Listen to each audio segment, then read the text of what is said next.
everyone, and welcome to episode 3 of Never Before Seen. I'm AmberCyprian, and I will be your host tonight as we bring you another set of speedruns of games that have never before been seen in mainline GDQ events. As always, if you happen to have a speedrun of a game that has never been run in an AGDQ, SGDQ, or GDQx event, and you'd like to submit it to the show, type !NBS into the chat to find the link to be able to send me your runs, and I would love to have you on board. So before we get started with the runs we have planned for tonight, we have a few announcements. If you are watching this on YouTube and like to support our live content, please consider checking out our Twitch channel over at twitch.tv/GDQ. And of course, Hotfix content is brought to you by viewers like you and all of your support. So if you do happen to have an Amazon Prime account, you do have access to Prime Gaming, and you have a free subscription to any Twitch channel of your choice every single month. So please consider using your Prime Gaming account to support the weekly GDQ Hotfix content that you all seem to enjoy so much. Also, AGDQ 2021, if you have not heard, it is online and it is coming up this weekend.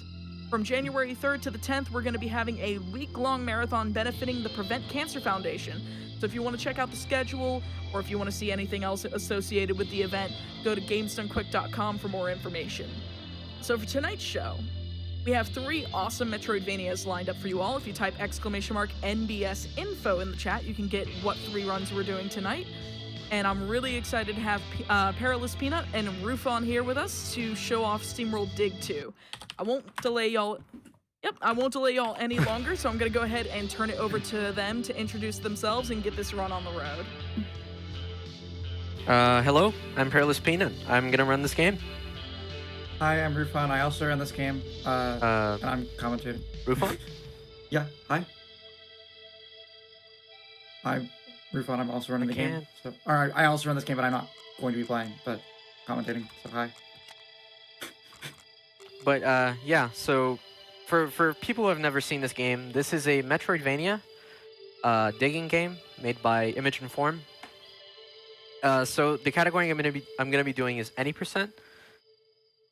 And it's going to have a lot of tricks and sequence breaks that you wouldn't normally see in the game progression. And I'm going to explain everything as we go. So, wait, hold on. Also, I am sorry to interrupt you, Peanut, real quick. Can you just share your screen on Discord for me real quick? I will. Thank you. So one thing I forgot to ask you to do. Yeah, no, I was okay. wondering for a second. Yeah, thanks. Yeah, if you haven't heard of this game, this is actually the only one of the 3 titles we have for you tonight that I had heard of prior to getting their submissions for the show. And I didn't even realize that this was a Metroidvania until I was watching the submission, and I was like, I'm down to have Metroidvanias before the new year. Yeah. Yeah. Is the Discord screen share going? Yep, you are all set. Thank yes, you. Okay. All right. So I'm going to assume the timer's all ready to go. So let's get us started in this. Let's start a new adventure. And on go. 3, 2, 1, go. All right. So we're starting off here in the heat of the desert with our protagonist, Dorothy. She's a robot from the western town of Tumbleton. And she's gone on the quest to save her friend Rusty, which is the protagonist of the first game.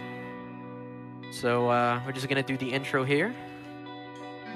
Skipping all the dialogue. Rufon, you want to explain the double jump glitch? Okay, yeah. So, well, first of all, the reason we're jumping a lot in the prologue here and just through the run is you actually move like I think 10% faster when you're jumping, so that's kind of going to be useful. But something like that, yeah. Yeah. The bigger thing is though that for whatever reason when you jump in this game, there's about like I don't know a 7-frame window where you can input another jump, and there's not really a limit to how many of those jumps you can input. So normally what you do is you can basically get more height by inputting multiple jumps at the same time. You can bind, the way we do that, I was about to say that. You can bind 2 jump buttons, and if you want to be really creative, you can use 2 controllers and bind 4 jump buttons, which is what I do. It's great. It's just kind of silly. It's not actually necessary, but the double jump is. Yeah. The double jump is like deceptively useful in the speedrun. Yeah. What I do is I bind jump to both A and the left trigger on my controller, so I can do double jumps basically whenever I want. Yeah. So this is the first upgrade I'm getting, which is the sprint hydraulics. It's the speed boots basically, and we're gonna be running faster and jumping higher. And already that is gonna cause a major sequence break right at the start here in the Temple of Guidance, which is supposed to be the first little area to introduce you to the mechanics. Yeah. Something to note is that the height you jump at is dependent on your. Oh, nice job with the corner jump there. Is dependent on your, I just got the transport tube. That's gonna be a fast travel spot for later. Ooh, nice. And you a lot of these jumps are way harder you build than up the they speed look. there. So yeah, the height you go at is dependent on how fast you're moving horizontally, and that scales kind of strangely with the double jump. And it turns out there's a pretty good way of getting horizontal speed later in the run. So that will become there'll be Noma's just trying to do my job for me. Please stop. But no, yeah. Sorry. So you can Okay, so there's too much to explain at once here, but what I did there, we're basically completely broken the sequence of the game now. I shouldn't ever be here this early. Yeah. Right here, you would need a jetpack. I don't need no jetpacks. Yeah. Also, we're about to die right here. The reason you have to die here is because so basically normally you're supposed to like go through your tutorial boss and go to the town and unlock this tube here unlocks when you go to the town. But that would be slow. But we never went to town, so we and have to open that tube and self-destruct. The reason you can't do that at the start is because the Temple of Guidance, if you haven't done the tutorial, if you die there, it will you'll just spawn back at like a checkpoint or something. Yeah, and also, oops, I need to get that tremolite for safety purposes. So one of the well, I mean, you actually just need to get it, but yeah. But that, like one of the important things in this run is managing money. The money route works out for the most part. It can be a little bit RNG dependent on where the ores spawn. There's certain things that always spawn in the same place, like that tremolite always spawns there. Right now, what you need for the normal route, what you need is for the start here is a tremolite and like two of either like the cornflorium or the invidium. And you're gonna use it to buy a lantern, which is just required. A bag and a pickaxe. A bag and a pickaxe, because the bag lets us hold more things, and the pickaxe will save a lot of time because it allows you to break up. And that bag is the only bag we're going to be getting in this whole game about mining resources and money and stuff. So I think you normally get a second bag upgrade later, but I don't get a second bag upgrade. I know. Oh, and also everybody in town is lined up like this because I completely skipped the temple and I didn't go into town the normal way. Yeah, they're just kind of vibing. So and you could they're still just kind of vibing. You can still talk to the guy, sell things, thankfully. Yeah. So yeah. Yeah, the only point you need the lantern for is to light that lantern there. And like technically you could skip the lantern, but it'd be way slower. So is the jumping glitch patched on the jumping glitch is, as far as I know, not patched on any version. Yeah, nothing in this game is patched. Everything works on every version of this game. So if you're running on Nintendo Switch, you can run, especially because this game does not measure in in-game time, or it does measure in in-game time. It doesn't measure in real time. So even if you don't have a PC, you can still run and be competitive in this game in any other platform. So now I've dug down and gotten my first actual upgrade, which is the pressure bomb. And what the pressure bomb does is, it's basically a grenade launcher. You're normally supposed to use it throughout this whole little area here. I'm not gonna do that. I'm gonna, oops. God darn it. What I'm trying to do here is standing on the very edge of this rock, throwing the pressure bomb up, there we go, to break this block and go in through the entrance. So that's a little bit faster than going through the normal way. Right here I'm gonna die, I'm gonna self-destruct again because it's just faster than going to town. And this tube here below the wall that I activated when I came out of that weird blue jungle place. We'll be seeing more of that later, but this tube here is also conveniently right next to the second upgrade, which is the jackhammer. If you've played the first game, it's similar to the drill. It can break these brick blocks that I'm standing on top of. So you use your pickaxe for the dirt, but the pickaxe can't break the bricks, so you need something stronger. And I'm gonna get the jackhammer. So first, put a bomb right there, kill this trilobite for a little bit of extra XP. And the XP routing in the early game does matter because we need to be at level 6 by a certain point in the game. Right here, I'm gonna do a skip called Rock Skip. Let's see if I can get it. Basically, it skips a little bit of this puzzle right here. Am I dead? Nope, I'm not dead. That's really nice. So That skips just a little bit of the intended puzzle. If you mess it up or a little too slow, the rock crushes you and kills you instantly. However, that did not happen, thankfully. Hidden ore on top of that upgrade station right there to get the azurite. Yep. And now we've gotten jackhammer. The jackhammer will be basically our digging tool for this to run. Like, the pickaxe is only useful for, like, the very beginning there.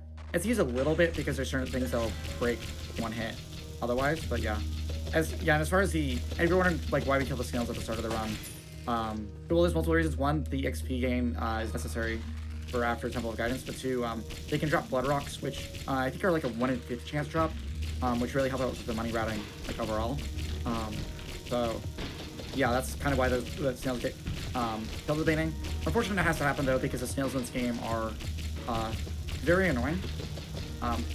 I'm very glad that you didn't die to them, because those snails early game killed like way too many runs. That's all I'm saying. Yeah, the snails have killed me more times than I'd like to admit. Yeah. So I've just dug down a little bit deeper to the next story area. That's Shrifty Sean. I just hit him with a pickaxe. And this area is called the Oasis. It's the last refuge of a fallen civilization, which are the humans. This game is actually post-apocalyptic, believe it or not. I talked to Rosie here, which is the leader of the Shiners, which are the weird underground devolved humans. I sell all my ore to get all my money, and now I'm gonna get the next upgrade, which is the hook shot. So Rufan, you want to explain how the hook shot destroys this this game? This is the most broken item in this game. So I mentioned before, and it will be very clear in a second, but I mentioned before that the horizontal speed, when you jump, like how high you go vertically, depends on how fast you go horizontally, and the hook shot gives you a burst of speed when pulling you to somewhere, and you can jump out of the hook shot. And so that, combined with the fact that you can input multiple jumps, lets you jump very, very high, and it's very, very silly. There's a very fun video going around, or like using like an auto jump script, and like the town, and you just jump to the very like height limit of the map. It's very silly. Oops. I did fail that. You can sneak in between those two cactuses if you're good. Unfortunately, I am not good.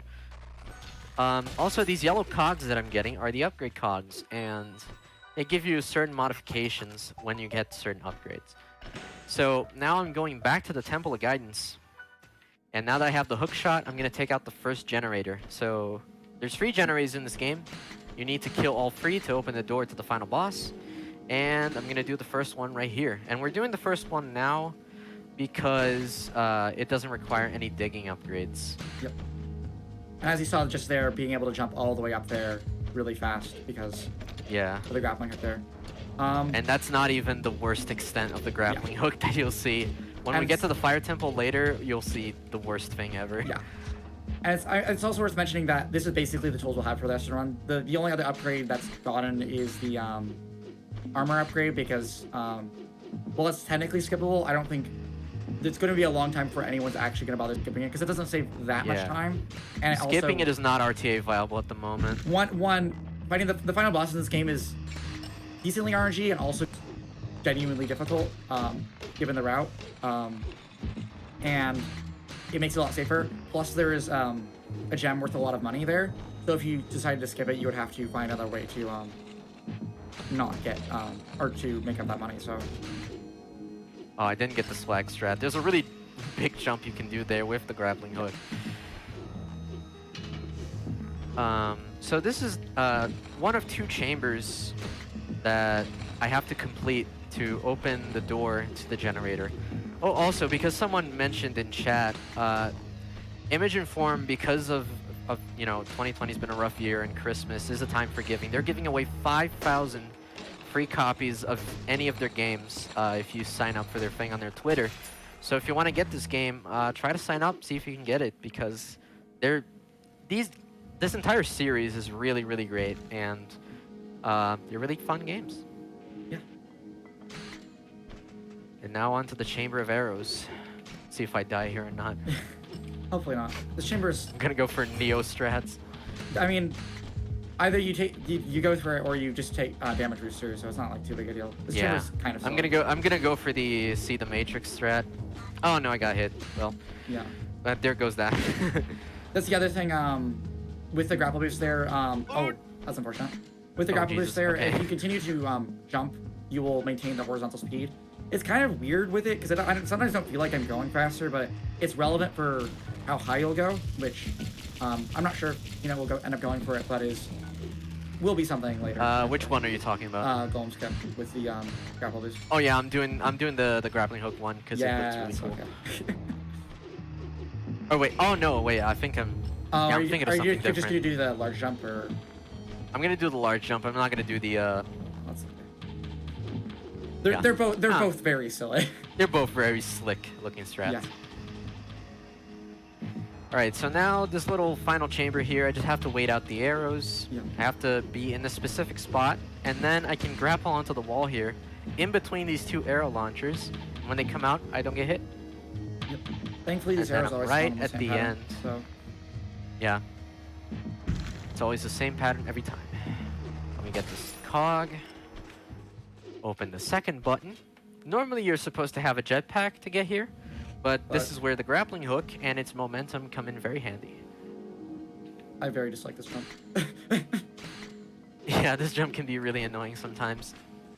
So honestly, here's the first generator. Different version of golem skip because you have to do another jump like that there, and it's like. Also, the developers anticipated you doing this early because when you destroyed that generator before having the story context as to why you're destroying the generator, Fen, the little blue sprite guy, he will say, "Woo, random destruction." Yeah, I love that. Like, also, technically, we're not supposed to have story, Fen either, but they never accounted for you being able to skip Fen. They did account for. Yeah. There's actually an achievement for not doing the story content related for the generators and just kind of going for it. But for both this game and the first game, there are achievements for completing the game without visiting, or for this game, it's completing the game without visiting Vectron. Yeah. So they know of the speedrun route, and they know that you can skip a very crucial part of the game, and they just incorporated it, which is really nice. So again, all right, just fire temple. Other things you find, but yeah. Yeah. The order of each of the generators is basically just dependent on how much it takes to mine stuff. So it's guidance because that takes like nothing to mine more of Temple Destroyer. Oh, I don't have. We're about to upgrade. You don't need to upgrade them, but it's fine. Yeah, no, it's a little annoying, but for armor. Yeah. So I just bought the second tier of the jackhammer. Yeah. So you want to explain how this whole section of the run goes? Yeah, this section you're basically kind of just navigating your way through the temple while also trying to get as much money as you can. This particular section is actually rather annoying because the water management is just a little bit close a lot of the time. And the cultists. Yeah, and the cultists can be a little bit trolly, as along with the explosives everywhere. But yeah, the jackhammer when upgraded breaks these a lot faster. And there'll be one more upgrade later for when we're going to Euro. But yeah, balancing the money and distance you go, especially because that's actually I should have a lot of work for that. But the where ore spawns in this is randomized. Certain things are not random, but like a decent amount of it are. So yeah, there's much less randomness in this game compared to the first one, thankfully. But a lot of the ore spawns are random. What else? I'm trying to think. I think it's mostly just ore that you have to deal with. Yeah, it's mostly ore, and then because actually a lot of the things that like might seem random, like where enemies are actually consistent. Which is actually really nice when it comes to Yarrow because some of the snails will troll you, but if you take, I've noticed if you actually just happen to do the route fast, like exactly as fast as you need to, you'll be ahead of that snail every single time, which is really nice. I might not. Wait, do I? You have one. Oh, barely enough. Okay. So I bought the level 6 armor, which gives me something called Vidar boots, and what they do is they let you step on lava for a brief moment without getting hurt. Yep. And that's gonna be very, very useful. Oh, nice. So this big gap you're supposed to cross with the jet engine, which is a jetpack. I don't need no jet engines. Yep. You can just. Oh, nice first try. One. That was actually solid. Nice. Yeah, that was a big one. So yeah, you're supposed to. Damage. Supposed to do that with the jet engine. The hook shot lets you do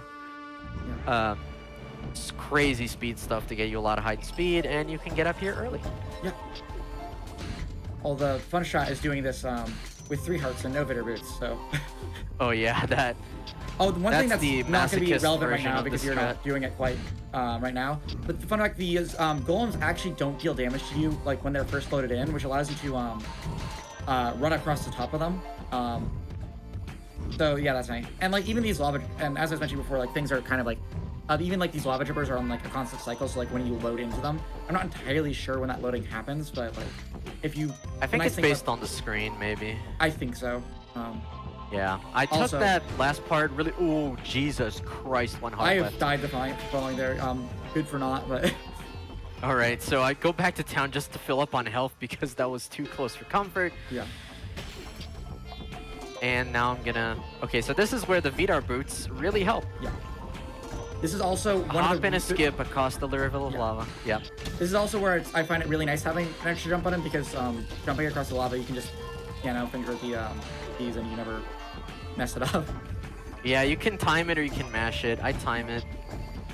So this is why the Vidar boots are really important, is because you're normally supposed to have the jet engine once again, but we don't have time for that right now. As people are talking And about that like, third pillar. Oops, sorry.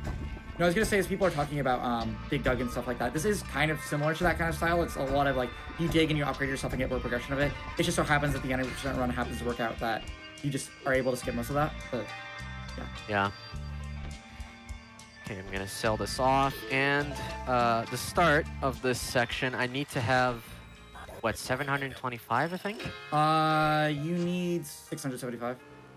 Okay. But you've gotten plenty actually. You should be fine. Yeah, I should be more than fine. Although you have one less bag upgrade, which I guess matters a little bit, but it shouldn't be too big. Depends on the way you I got do a bunch of this. extra ametrine, so you should be fine. Yeah, I got Ametrine. Not looking too good on the ore situation We're right not going now. for the Imaginate up there? I usually try not to go for it because there is some Imaginite that I can get a little later. Okay.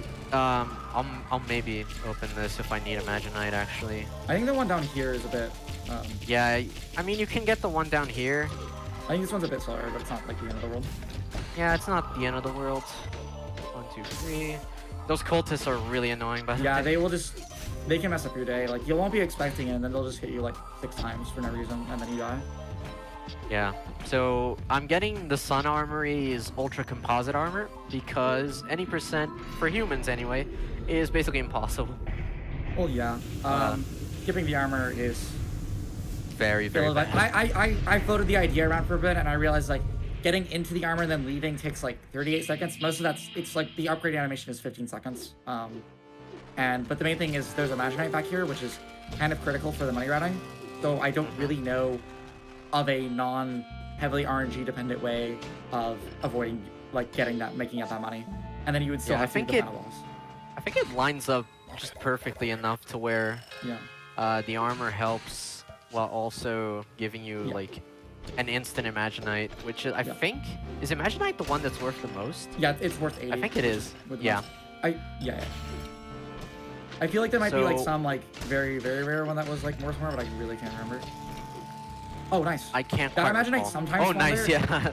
Yeah, that Imaginite spawns sort of randomly in this general vicinity.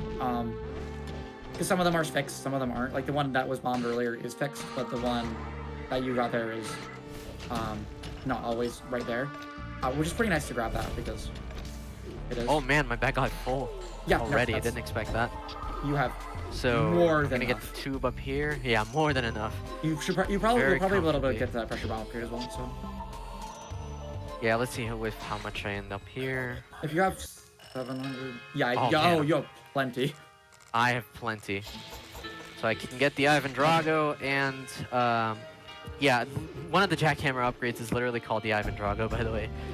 And it's basically a big damage increase for the jackhammer, but it also comes with a COD mod called Slipstream Jet, and what it does is it pulls you forward every time the jackhammer breaks a block.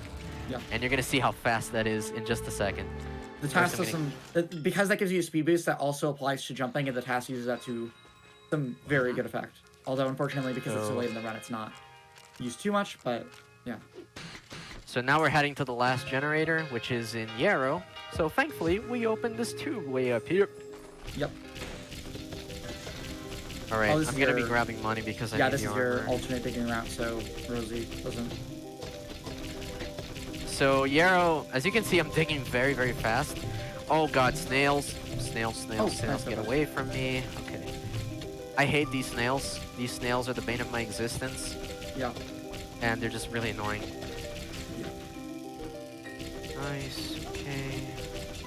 I think my money situation should be alright. In a normal run, like right now, or actually you wouldn't quite have enough money, but just because this is a marathon and because the final boss can actually cause a lot of problems, getting just extra money so you have extra health is good. All right, I got the Aramid one. And you do actually have to get the level 7 armor, or not? You have to get 7 hearts. For a strat at the final boss. Yeah, that saves like a minute, I think. a lot of time. A lot of time, yeah. It depends. It 'cause I think saves some of enough the phases time that are- it's very much Some of the phases are worth longer going than for. others in weird ways. Yeah, it saves enough time that it's very much worth going for it. Yeah. It also makes I the am levels just easier. grabbing a little more money than I normally would because I want to get a safety armor just for the sake of not dying on the final boss. And I guess while we're digging down, I guess I should explain the plot of this game. Yeah. 'cause you Basically, just- Rusty goes missing after the events of the first game, and the fire temple that we were in earlier is a doomsday cult that worships Rusty as a god of destruction.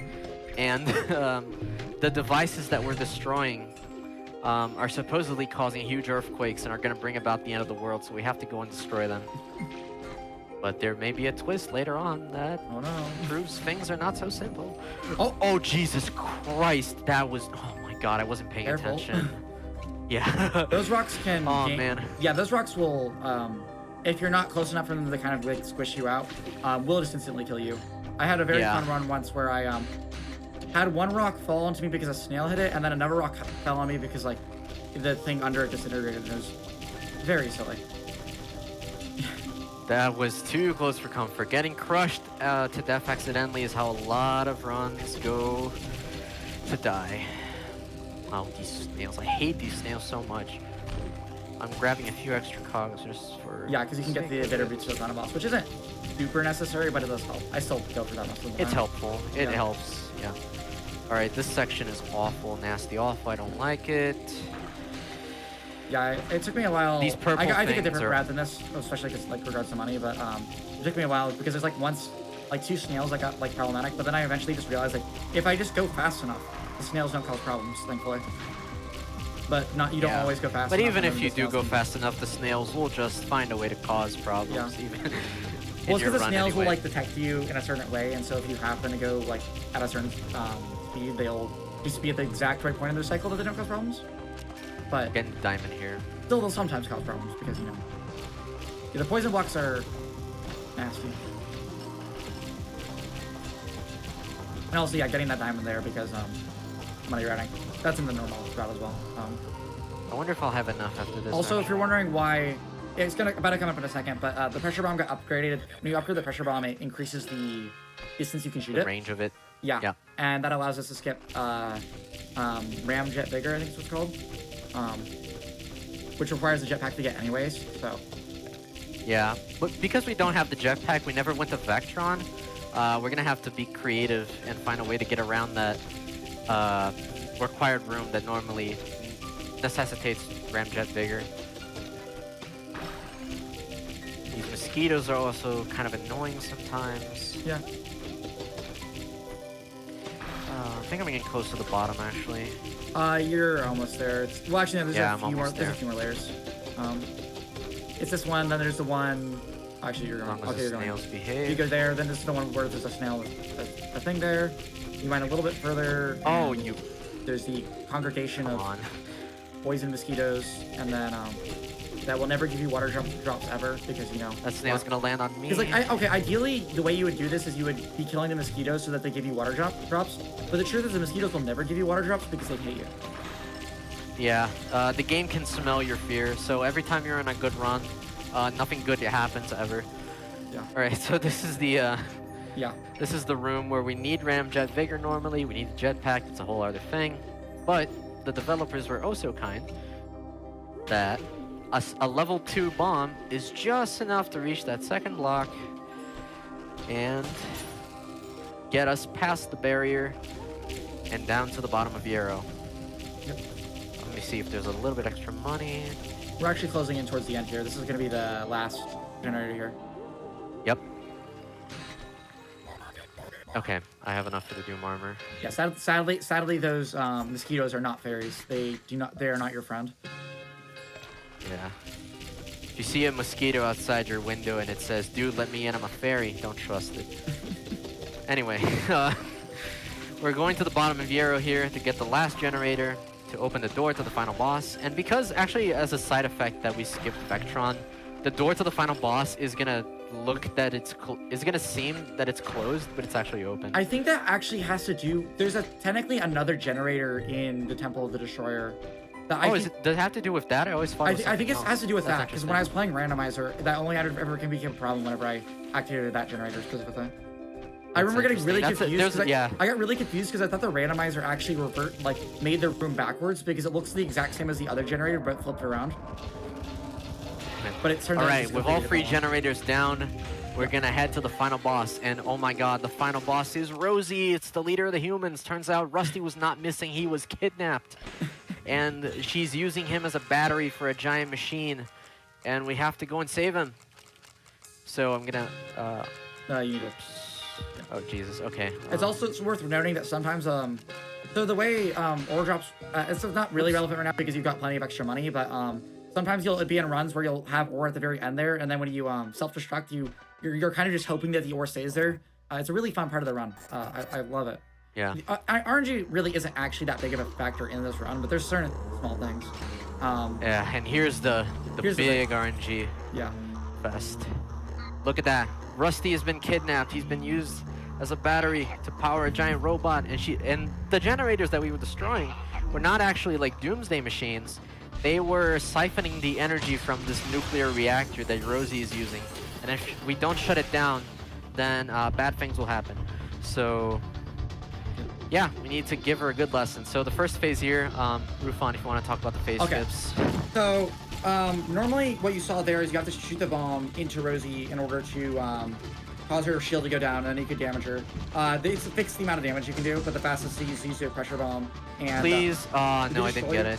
Okay. No, okay, so yeah, those rockets will troll you. Basically, so earlier we got the airman armor, which basically once every 3 seconds will reflect a projectile. Rosie happens to shoot both the well, Rosie has 3 projectiles. The bullets, the weird purple orbs, which will come at the next phase, and rockets. And the rockets. If the rockets or bullets get reflected into Rosie, for some reason it gets rid of her shield. Don't really know why, but by using the airman armor in a specific setup, you can get it to go through. The second phase hopefully there you've with the rockets, seen the next phase. With the second phase with the rockets, you kind of just go and hope that it kind of works most of the time because it'll kind of reflect with it. There's setups for the other phases. All right, let's see if this one works. Unfortunately, you cannot skip this 3rd phase because she only shoots the purple orbs, which don't work for reflecting into her. So. Oh yeah, I was thinking about something else. This phase you just I was thinking about phase 4. Yeah. Oh, phase 4 is fun. Right. Phase 4 is when she starts charging at you and being. Yeah, phase 4 is fine, but right now this is basically just a waiting game. I can't actually force her to be vulnerable any sooner because none of these projectiles affect her, so I just have to hang out here on the ceiling. She does actually take the same route every single time, which is important to know. Like, she'll always go to that point, and then... Oh, does she? Yeah. I thought she'll go to that right side, and then the arena will regenerate, and then she'll go to the top left side. That's interesting. And that's where some of her when she goes to the and top other left phases side is when you should, or when you usually trigger airman armor, because part of the boss is you want to trigger airman armor at a tactical point, so that way it doesn't get accidentally triggered when you're doing other stuff and ruin the setup. Yeah. And that's a common way that many runs die here is you activate airman armor too early and you miss the phase skip, or worse, you die. But yeah, okay, so this next phase coming up, Rosie's going to introduce her charge attack. Oh, nice dodge there. Yeah. All right. The nice thing about her charge attack is that it sets her up in a perfect position where if you reflect bullets into her, it will blow her up. The not nice thing about her charge attack is it has 2 hearts of damage, and it's just generally very annoying. She actually always stops doing her generally. That's a phase skip. Nice. Wait, why did she stop doing her charge attack? That was weird. I think it's because of my health, maybe. I don't know. Yeah, I think you went down to 4 hearts for a second there. Generally, she stops Yeah. doing her charge attack when you go through below half of your health, I believe. But normally for me, it's 3.5 hearts because I normally have 7 hearts here, so I was a little bit confused. But this last phase, the phase skip for it is requires different timing because she'll always shoot purple orbs after this first charge pattern. And I'm not going to be going for it here because when she does this pattern, you basically end up on like 2 hearts and can very easily die if you mess it up. So not the safest thing for a marathon, but Pyramid armor's gone. I'm gonna have to wait this one out. no, Oh Jesus, I might die actually. you're good. Don't die on a marathon, She shoots please. bullets. She's gonna shoot bullets and she'll shoot the rocket. It's fine. Or no, wait, sorry, she charges first. Then she'll shoot bullets. Then she'll shoot rocket. Oh, Yeah. don't hit me. Yeah, you're good.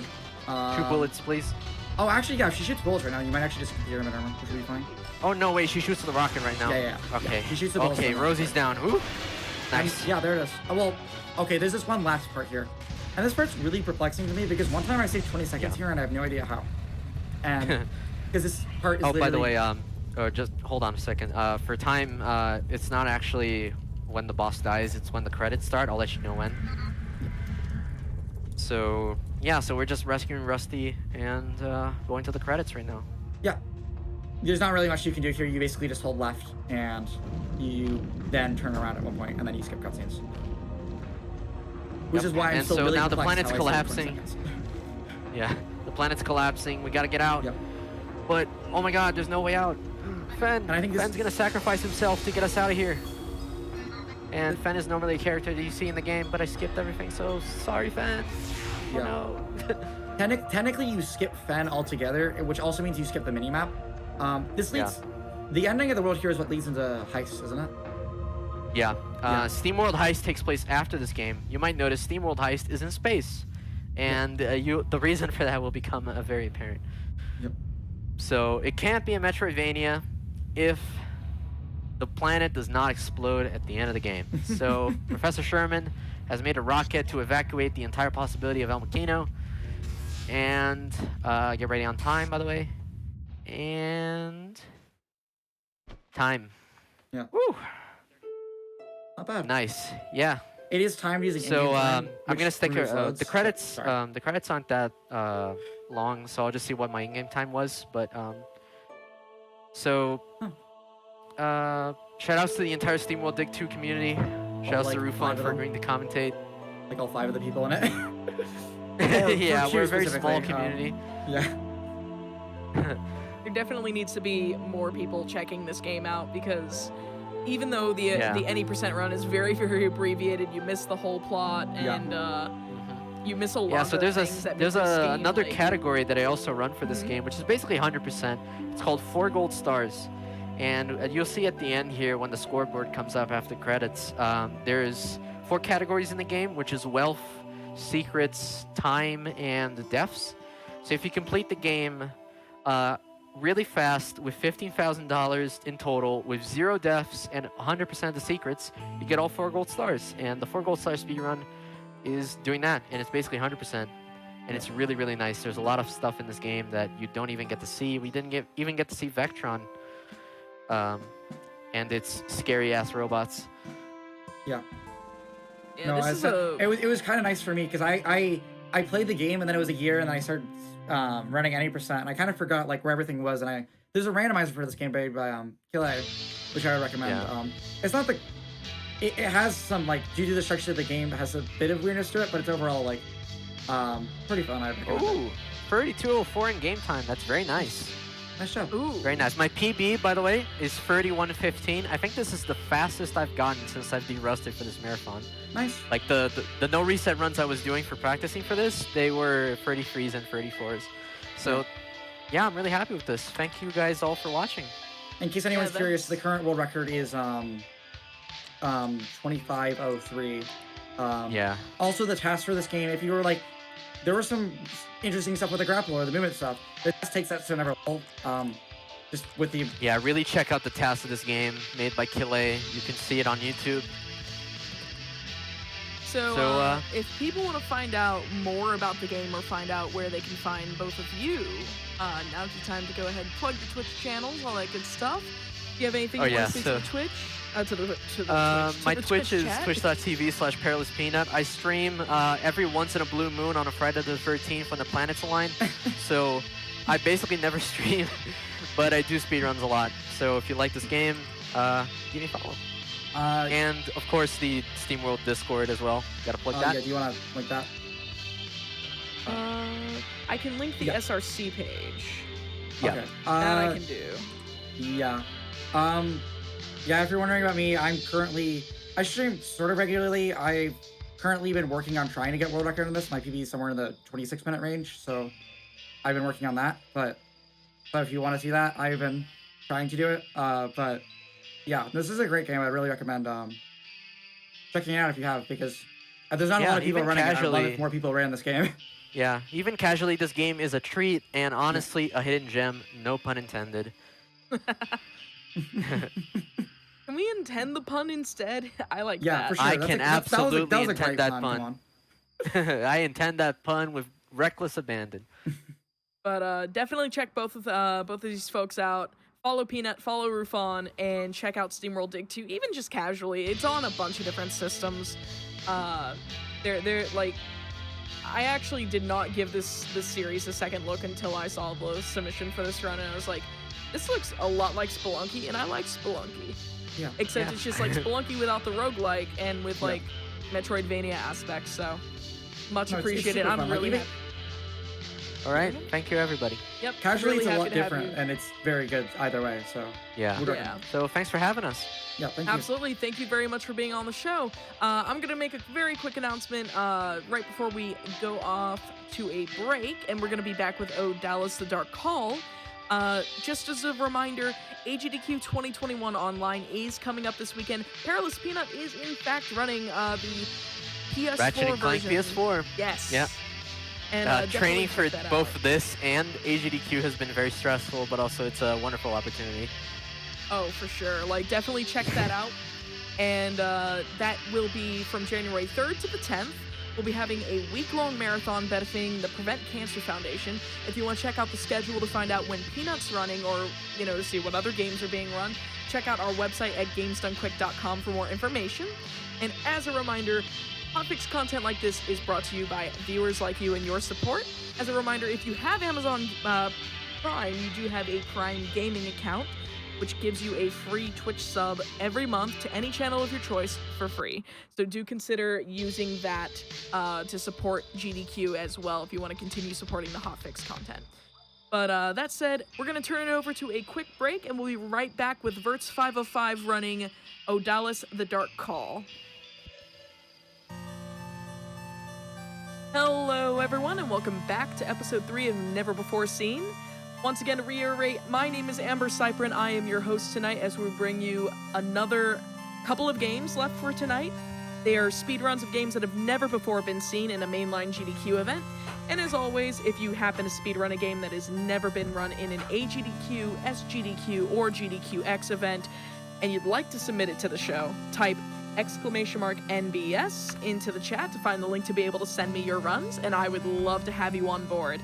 Joining me for the second run of tonight, we have Verts505 and the Phantomire, who are going to be showing off Odallus the Dark Call, also known as a Metroidvania I had never ever heard of until I saw the submission for it. And I was like, I want to do a Metroidvania episode. What the heck is this game? And I remember asking Verts, who I'm about to allow to introduce himself, like, what year was this game released? And he's like, oh yeah, 2015. And I'm like, how have I never heard of it?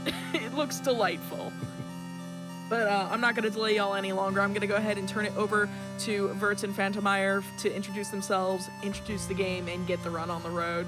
Take it away. Yeah, thank you so much. Hi, everybody. I'm Verts, and this is Odallus the Dark Call. And I love this game. It was recommended to me on Steam randomly in like January of this year. And just looking at the pictures of it, I was like, yeah, this is a game for me. Played it, loved it, picked up the speedrun, and it was kind of a dead speedrun, essentially. It hadn't seen much action in a couple of years. But since I picked it up, this category 100% glitchless I've been playing it, and there's also been a glitched runner as well. Yeah, I also want to introduce my co-commentator, the Phantomire. Welcome. Hello, thank you for having me, and welcome all, and I hope you enjoy this absolutely stellar game and consider even picking it up just for a casual time, because it's a great run. Yes, absolutely. Yeah, and if you are not familiar with the developer of this game, this was developed by Joy Masher. They made Oniken and Blazing Chrome, both of which I think the Phantomire has played and run, if I'm correct. Yes, I've speedrun both of those games, both very relentless but very rewarding games. Yes, I have played Oniken, and I am on the next to last level, and I cannot finish it. It's very hard. Cool. So with all that said, I think we can just kind of dive in, and we'll talk about the game and the world and everything as we go. Timing for this game's a little bit strange. We use a auto splitter for it, and so the start of this is going to be when this text box goes away. And it will end on the fade out from the boss at the end. So I'll count it down. 3, 2, 1, go. All right, so right away, just for some lore in this game, our character here is named Haggis. Yes, haggis, like the Scottish food. And he is a former soldier. And he's out hunting one day and realizes, hey, my town's on fire. I should probably do something about that, because his son lives there, so he wants to go save his son. That's what kind of sparks our adventure here. The mandatory start to most games winds up being a town on fire. It motivates most RPGs, and this is certainly no exception. Yes. Yeah, so this first level, it's all about timing. You want to make sure you're kind of getting on good cycles with these fireballs that kind of appear. Most of these enemies you can just kind of blitz past them and ignore them. That fireball always gets me. Right, I want to say real quick, this music is delightful. Yes, I love the music in this game. Joy Masher tends to pick some really stellar composers for their games. Dominic Ninmark is actually working on, they did Blazing Chrome, and they're working on the next Joy Masher game, Moonrider, and the samples that we've heard are just unbelievably stellar, so we're hoping to see that game later in 2021, if not 2022. We're all really pumped about that. The music is a big component to the quality of the games. Absolutely. Cool, we're coming up on the first boss here. There's a quick kill for this boss. There's a fast way and a safer but slower way. I tend to do the safer way anyway. Yeah, so you're gonna see a combination usage of the items, sort of like you would see in a Castlevania game, along with the slashing. So you're gonna see a lot of that bouncing back and forth between the item usage and his slashing usage to kind of zone things and do maximum damage per second. Yeah, so yeah, that boss is super quick. You can miss that first cycle. You need to get 6 hits in right away, but it's super easy to miss them. Oh wow, I actually have a question real quick. Since this category is 100% normal, obviously you play on the normal difficulty, but what defines 100% for this game? Yeah, so 100% is you get all of the weapon upgrades, all of the armor upgrades. There are 2 of each. You get all of the bag upgrades. Bags increase the number of things you can carry for your sub-weapons. You get all the health upgrades. And I'm trying to think, there are also lore stones throughout the game world that you have to read. Unfortunately, you can skip the text boxes on those. Wow, I'm terrible at my jumps today. What is going on? There we go. Alright, now we're back on it. Yeah, so this level is all about just jumping over stuff and just doing that really well. And then as the run goes along, you're going to see some more upgrades and speeding up how it is that we traverse through the levels, so get hyped for that. And you're also going to see a lot of that deboosting like that, where health management is going to be critical, because you can die quickly and a lot of things can go astray quickly, so Yes. you're going to see a lot of the balancing there, where it's just he's going to be adapting with strats on the fly depending on what's going on. And that's where there's a shopkeeper that we had already passed there, and we'll see a lot throughout the run where you can wind up getting items as well as health upgrades. So you're going to be seeing him taking full advantage of that when needed. I'm giving kind of funny looks at the game with these damage boosts because I disagree about the way I'm getting boosted. The way damage boosts work, if you are facing away, like whatever direction you're facing, you get knocked back that direction. So there's no like concern about like getting like hit on a specific spot or anything. You just, you face a certain direction, you go flying the opposite direction. For this part, you saw this really scary ledge grab there. This game is rather clunky in certain ways, so a lot of the movements he's making it look way easier than it actually is. So that ledge grab to get up to that spot where he threw the torch was really impressive. So he's going to be lighting some other spots with torches to open up an area and keep progressing through this. Yeah, and here it's a little risky to take a damage boost off this guy, but I'll do it anyway, just for fun. I always got to go for swag, it's always faster. Yes, this is true. Well, so when I started playing this game, I think the world record holder did this next level to completion, this first visit through. I don't do that anymore, in part because once you go halfway, if you want to finish it, it is super, super slow because you have to walk through a lot of water, and water is slow. Nice. Don't usually get that jump. And we can get a dash ability in a couple of levels, so we might as well just like get the dash and wait and come back later when we're a little bit faster. You're going to see two nice spear throws there. It's a nice way to be able to not have to worry about deboosting or dealing with those enemies, so you're going to be seeing a lot of that item usage in some really critical spots just for ease of movement, but there's always going to be the balancing act because ammo is pretty limited in this game, and when you buy it from the shopkeeper, the more you purchase from the shopkeeper, the more expensive it gets. So you always have to be considering, like, do I really need this right now, or can I make do without it? Yeah, I think my first playthrough, let me take all the hits. My first playthrough of this game, I think I like basically bought everything I could, and it was pretty miserable trying to like get money for the last boss. So there's certain elements about this that when you try the speedrun route, that actually makes the game easier in a weird way, because then you're not wasting time on unnecessary parts, but it's also really, really cool as a blind playthrough, so highly recommended for both. Yes, absolutely.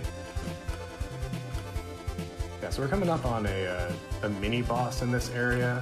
This is kind of surprising. It's a mini boss, honestly. She's kind of an important character.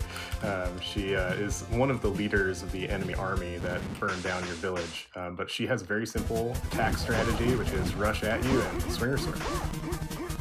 And my simple attack strategy is throw torches at her face. And that's it. And it worked. It's funny because the dialogue there, when you defeat her, your character is like, my god, she's so fast. And it's like, well, she's fine. Alright, now we get to do a block puzzle. The devs really like block puzzles. That was a weird camera movement there. What was that? They actually bring it up a few times. Like if you follow the developers in terms of their progression with games, they talk about how they like destructible blocks and they like block puzzles and moving blocks. So you definitely see them in the games, but it's always in a really fun way. So you're going to be seeing him push these in strategic spots and doing these slashes. Some of the times you'll see him kind of doing a backslash there because it somehow counts it as extra slashes. So if you get it in the right spot, you can depress those buttons much quicker. Yeah, it doesn't work well for attacking enemies, unfortunately. But yeah, this boss is kind of funny. This is like the first real RNG boss. The first phase here with the dog is always the same. So you do 3 hits. I didn't quite get it. Nah, still kind of. This one though is very RNG, and he can be a huge jerk. Yeah, this is where a significant time loss can be. You're going to be seeing him try and do a lot of downward slashes, and that's what we want. We could not be any happier with that. But he can also hop everywhere, and you're throwing torches and doing the down slashes and just hoping for the best, and we got that. Yeah, that was really good. He was very nice today. There's a few bosses that we hope for some good RNG, so we'll let you know when those are coming up, and hopefully we can get them there as well. Good throw. Oh, I got a good throw, but I missed the jump. So you hear some of the sound effects, like the groan of that enemy, where this developer and another developer, Diabolical Mind, that does some really cool indie games as well, they reuse some of these sound effects between their games. And it's kind of neat to see that sort of indie community getting together and borrowing assets and helping support one another. So I remember the first time I was playing this game and I heard that, and it's like, this is so familiar. What on earth? Yeah, like something seems very similar here. Yeah, if you play Oniken, you'll hear it for sure. Yeah, we're on a good health pace here. I'm taking a lot of damage here, and it's all on purpose and not just like bad at the game. It's to make a death warp here. There we go. Cool. So we do that. It's just a little faster than walking through. You kind of drop back right into this area. Okay. Especially now, like, it's nice that we can do the death warp and then also have the dash, so now the underwater movement isn't nearly as agonizing as it once was, because water is slow. This is not how water works. No. Not in the slightest. We'll just ignore the physics of it. Oh, dude, really? Come on now. You're like never in that spot. What is that? I think I moved a little slow through that area, so it just got a little weird. So this is a good spot for any questions from anybody, because this part is a combo auto-scroller and escort mission. You have to escort this boat through this area. There's nothing you can do to speed up in this category. So It someone still does- asked this, but it's already been answered. But someone was asking, is this built in Unity? Apparently it uses ClickTeam Fusion. Which I think ClickTeam Fusion is also what games like Freedom Planet were built on, if I'm not mistaken. Yeah, Could be wrong about that. That's possible. I do not know, actually. But someone has mentioned that like the UI and aesthetic reminds them of like the Commodore 64, but like Yes. the music and overall tone reminds you of NES Castlevania. Someone's asking, how long have you been running this game, actually? Yeah, so I started running this, I believe, in February of this year. And when I started, I was, getting times like an hour 15, hour 20, something like that. And, time very quickly goes down in this game because you just figure out how to do bosses faster, basically. And so the current record for me, I believe, is a 46:59. I need to buy stuff. What am I doing? There we go. Yeah, he just recently got that PB when we were doing our practice for this, so it was certainly something worth celebrating, that's for sure. Oh, nice. This guy gave me a good pattern. Thank you. And you're also going to see throughout the run, mentioning in terms of like the Castlevania vibes, you're going to see the Castlevania vibes in terms of the movement, and you're also going to wind up seeing other influences from other games. Like you're going to see some Metroid, you'll see some like Contra, Donkey Kong, like things just go all over the place, but in a way where it's like, it stands on its own merit, but it also pays homage and tribute, and you just get excited about those references. So the developer does really well with doing that throughout their games. I just missed a bunch of jumps there. It's really easy to get comboed on that screen. Also get used to this noise. Yeah, now that we have the dash, it kind of like resets your movement, and you're able to push the block more consistently quickly. So you're gonna hear that a lot throughout the run. We'll see if we can get the quick kill here. I'm a little low on health, so I'm a little concerned about it, but we'll try. Yeah, if you do a lot of deboosting and item usage here, along with some slashing, a pretty decent quick kill, which should happen down at the bottom here, but see what happens. We got it. Nice. Ooh, God, if I can get up there. Game, come on. I will say, when I started playing this, this level here, is one of the hardest levels casually, because you get ice physics with an already kind of tricky to control game. And so if you want to pick up this game, be aware that it's very easy to have your runs die here. Okay, I guess we're going to skip that guy, sure. It's not the button I pushed, but that's fine. It's not a speed run unless there is the level. Yes. There's always one. I delayed a The sense little of bit on dread. that screen because I was trying to decide if I wanted to buy some health, but we're pretty good on health right now. Well, I say that. There we go. Cool, so that's our first bag upgrade. Those, again, increase the number of sub-weapons that I can carry. Controls here are really hard, so I'm probably gonna not talk as much. Which you're gonna see him stopping for chests and stopping to kill certain enemies just to balance out that sub-item usage. So he's gonna want to have 15 of everything just as backups and as the primary strategy in certain circumstances. So there's always gonna be that balancing act with that, especially with determining which chests he should and shouldn't open. I got tricked a little bit there by that ice guy. He looked like he wasn't going to attack, but then he did and froze me, and so I took more damage than I should have. But that's okay. Here we did a lot of stuff down here in part because we need to. We have to open up a door, so we do some of that here.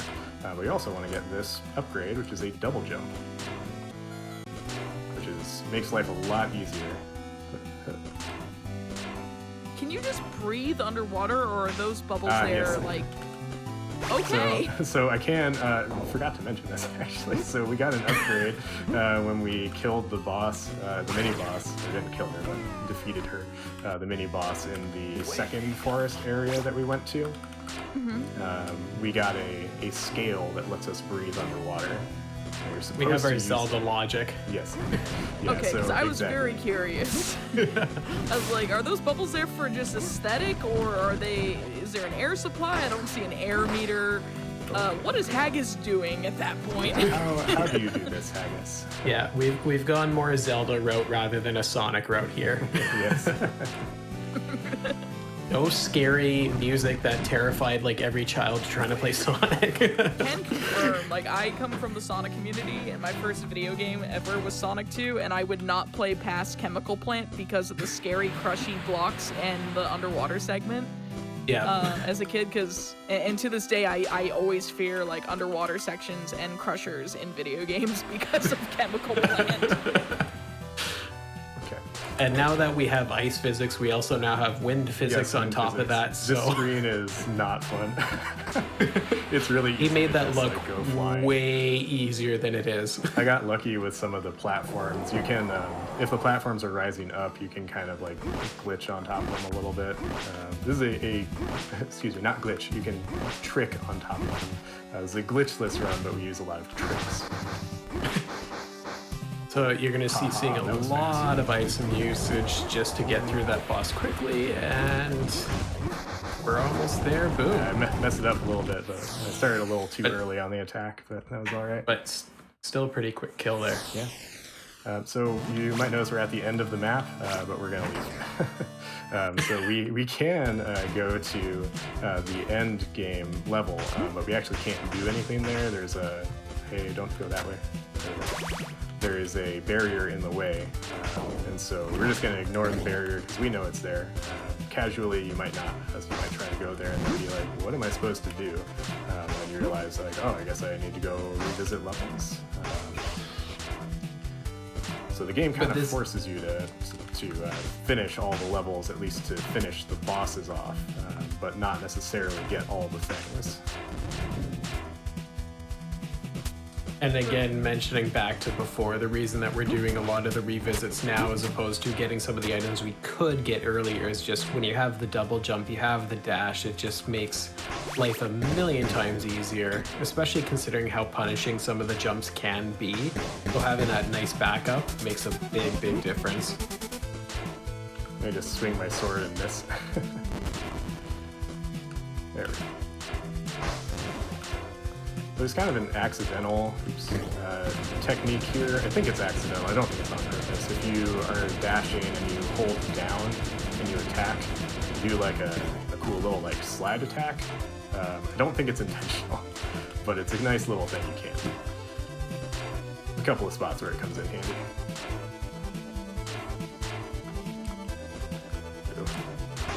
Right there. Yeah. Oh, there's that jump. Okay. And a lot of hidden wall smashing. Yes. developers love these. Oh my gosh. Since our first armor upgrade, I always laugh about this one because it's like armor that you find underwater and you just like immediately put it on. Like, yeah, this seems like a good plan. That's how I get most of my armor. Physics, and I love it. Yes. Yeah, we wouldn't have it any other way. Absolutely. So this is one of the few bosses that you're actually going to wind up seeing a drastic change instead of what you get. Yes. So now we have Super Monster here. So you're going to be seeing a lot of sort of like a jump / cancel kind of thing where he's going to be trying to just stick in a certain spot and switch between that and torches and hopefully have that exact thing happen. This boss will summon zombies, but if you're up on the tree limbs, they don't do anything.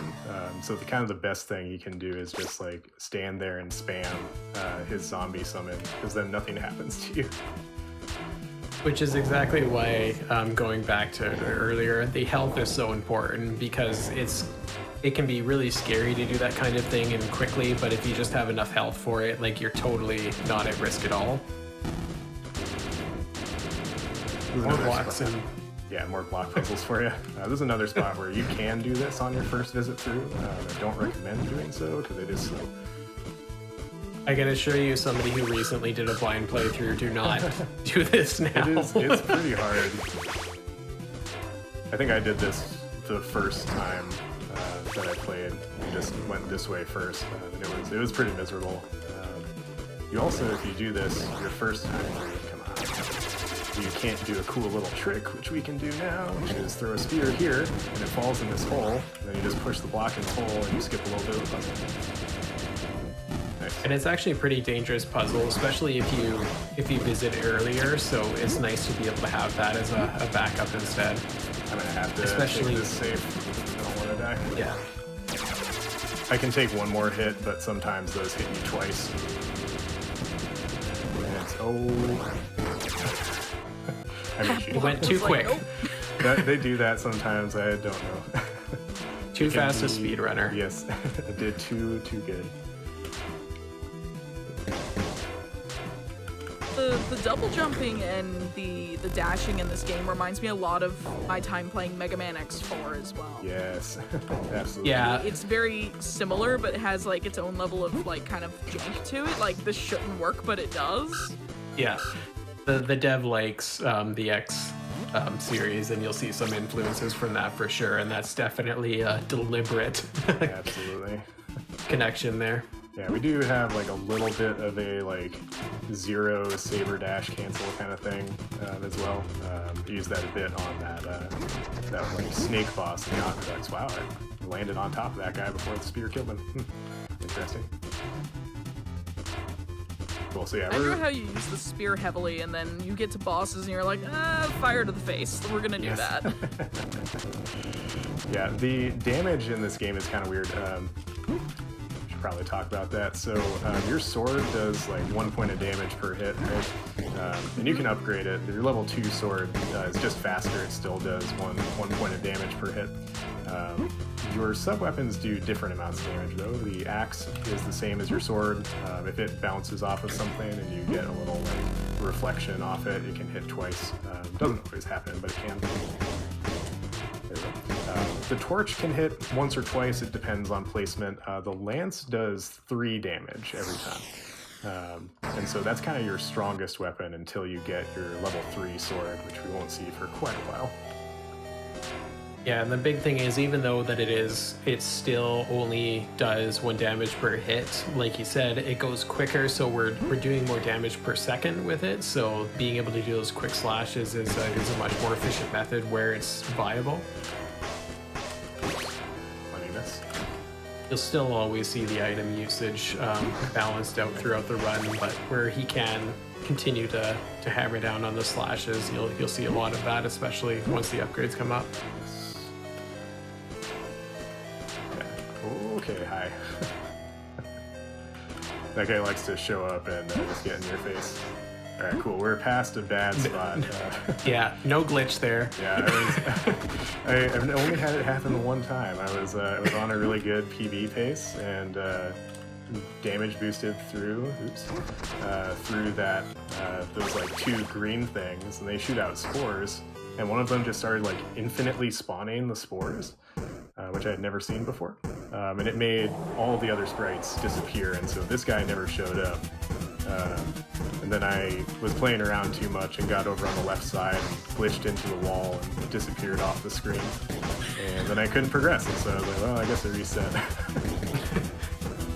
So this you're kind of seeing like Super Metroid vibes in Meridia with something you can't really do any damage to. Just gotta, I mean, at this point you're at more of a risk. He actually has to worry about his health a bit versus the Super Metroid one, where you just sort of chill and sit back and let it take out some sand.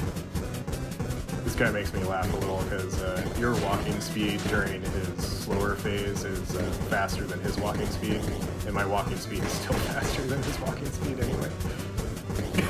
He like speeds up, but it means nothing. I enjoy the power trot, the strut that Haggis has going on. Yeah, he's got a confident strut to him. It's not There's no- quite as like smug as the Belmont strut, but definitely like his That same own like vibe, strut yeah. going. Absolutely. All right, so now we're kind of in the part of this level where we're in the fabled Lost Temple, or the underground temple. If you talk to the shopkeeper in this game, he'll kind of fill you in on some lore bits. One of the lore bits is, hey, there's a secret temple under our town, which is like, of course there is. We also Very messenger vibes in that respect. Yes. We also meet this dude, and he says, you know, he'll reward us if we're worthy, and we find 2 other rooms like this. He's got some pretty sweet armor, so I think that's what we're gonna get. Whatever, we'll just do it. Okay. You do get a nice full health refill right before you come through this section, so I like to do some damage boosts. Wow, if I can get my jump timing right, that would be great. I don't like to do too many though, because you do want to save some health for accidental damage, like with this stuff. That's Especially with the random lava there, that can thought I was safe. really set you back a bit there. Thought I was safe. You're never truly safe from that. Oh wow, never truly safe from that either, apparently. There we go, that was pretty good. This game, he's making it look way less scarier than it really is. Like, it is a stellar game, but there are some definite moments where it's a terrifying game, especially when you're going on some of the riskier routes of the game. I like this this quote from chat: "Never safe, just safer." Yeah. Yeah, that's about right. Cool, alright, we're coming up on a mini boss that has killed me in the past recently, and so I'm going to be a little bit careful. We're going to get a slower cycle just because I have low health, so I don't really want to take too many risks. So again, you see that curl up is very much like Super Metroid in the Meridia vibes there with the bouncing shell. That was still a pretty quick kill, that was pretty good. given the safety there, so that was really nice. Yeah, we have enough health to do a fun damage boost in a sec, as long as I don't take damage on this next part. It's very easy to, so we'll just kind of watch this guy. Alright, cool, we good. Okay. There we go. I thought I would get the damage. Nice boost, but it recovery didn't there. happen. Usually, I think I just had good enough timing, just kind of like went over both of the lava pillars, which is unusual. We do get a nice health refill right before we go to the boss. Hey, you don't do that. Never shop with this guy. He sells nothing you want. And then now we get our Metroid vibes again with the living walls and the circle shots. And this And a Mother Brain-esque enemy here. Call this one Father Brain. Nice, that was pretty good. You gave a good pattern. Again, tons of tributes. They wear them on their sleeve, but it's never anything that I feel detracts from the game. There's actually a lot of it that, when you acknowledge it and look at it, it's a part of the charm of them. You can just tell that they're very passionate developers who are just excited to share their craft as well as what inspired them. So we're kind of continuing the revisits here. This level we get to see again and jump over everybody. This is another upgrade you can get your first time through. This is a good safety upgrade if you want to get it your first time. It's just kind of hard to get to, but it gives you another half heart of health. Wow, that was a good jump. Let me just land in the spikes and hit a bat. Cool. Yeah, we're gonna pick up some upgrades that we could not before, like this bag up here. And also continue to ignore water physics. Yes. He just plummets like a rock. Like, what is this? Yep. Haggis has no buoyancy, and I'm pretty sure real haggis would have actual buoyancy. I would assume so. It would seem like the most buoyant of foods. Alright, this level is one of my favorites, but also one of my least favorites. It's kind of hard. It has some of the toughest stuff in the game that you have to do, and the boss is just RNG City, and it is not great. But it's also really, really cool when it's done properly, so look forward to that. Hi, could you not? Why are you standing right there? Yeah, that's something that you can see a lot in this game, where you think you kind of have something planned out and you kind of have to switch on the fly because enemies will be approximately where you think they're going to be, and then all of a sudden it's like, whoa, whoa, whoa, what are you doing there? You're not. Why are you throwing that? Yeah, the bats that hang from the ceiling are especially weird because sometimes they just like don't show up, and I don't know why it is, but they just will not. It's not Haggis, please. Alright, I'm gonna focus here for a sec. This jump is kind of annoying. There we go, we got it. That is a very dangerous jump, so it's good that he got that first try because it's a big time loss having to climb back and go through everything. So, Yeah. and again, that's one of the things where it's just it's easier than it looks because the climbing and jumping mechanics they're kind of Castlevania-esque in terms of like you have very deliberate motions and they can sometimes feel like precise but imprecise at the same time. Yes. Especially with the ledge grabs and having to climb up. So that was really, really well executed. Yeah, the timing on these is kind of weird today. And so, I need to ask then, are the jumps in this game much like Castlevania in the sense that you are committed? Like, you're not turning around if you start jumping. Like, you are committed. Good question. Yeah, you can turn around. You have some flexibility, fortunately. Okay, so you do have some correction in the air. Good. Yeah, you Yeah, can. I it's know not that's the- a lot of people's frustration with Castlevania, like 1 through 3. Yeah, you don't Yeah, have it's very not- much momentum. So like, Yeah, if it's not you- the super clunk. Yeah, yes, if you stop moving the D-pad, then you will stop moving that way. I just like to glide over this part and just hang out. So yeah, this is the second escort mission of the game.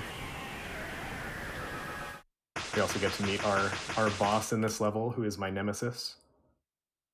Just a little You also toots. kill it with fire? Unfortunately, no, because it's underwater. The torches don't work underwater, amazingly. So there I- is some physics obeying. Oh, great, yes. This boat likes to come with me sometimes. So I said some physics obeying, not complete physics obeying. That was weird. I don't know why that fish disappeared. Boats definitely clip and plummet that way. That's just how boats work. But torches don't work underwater. Yeah. But this is how jumping underwater works. It's all you can my read gosh, up what am I about it doing? in some Carl Sagan book, I'm sure. Just totally jumped the wrong way. I don't need my health. I'll be okay. We'll pick some up. Cool, so we're gonna get a bag upgrade here, and our goal here is to hit a bunch of switches. And yes, cool. I thought I remembered that correctly. So we're hitting a bunch of switches so that we can open some doors and eventually get a key. It's very roundabout. Okay, I thought so. There's another reference there. You got your lovely Teenage Mutant Ninja Turtles 1, the dreaded dam. Yes. I do want to take some damage here. I didn't want to take too much because you do want to death warp here, but it's easy to accidentally death warp when you don't want to. There we go. All right, give me the good stuff. Come on, shock me. Thank you. There we go. This time the Ninja Turtles electric dam came for good. I don't know what I've been doing differently, but I've found that I have a lot more money at this point recently, and so I've just been stocking up on sub-weapons. Which is something that we'll certainly never complain about, because as we talked about before, everything gets more expensive the more that you buy it. Yes. So if you have a surplus of money, it's always a good thing.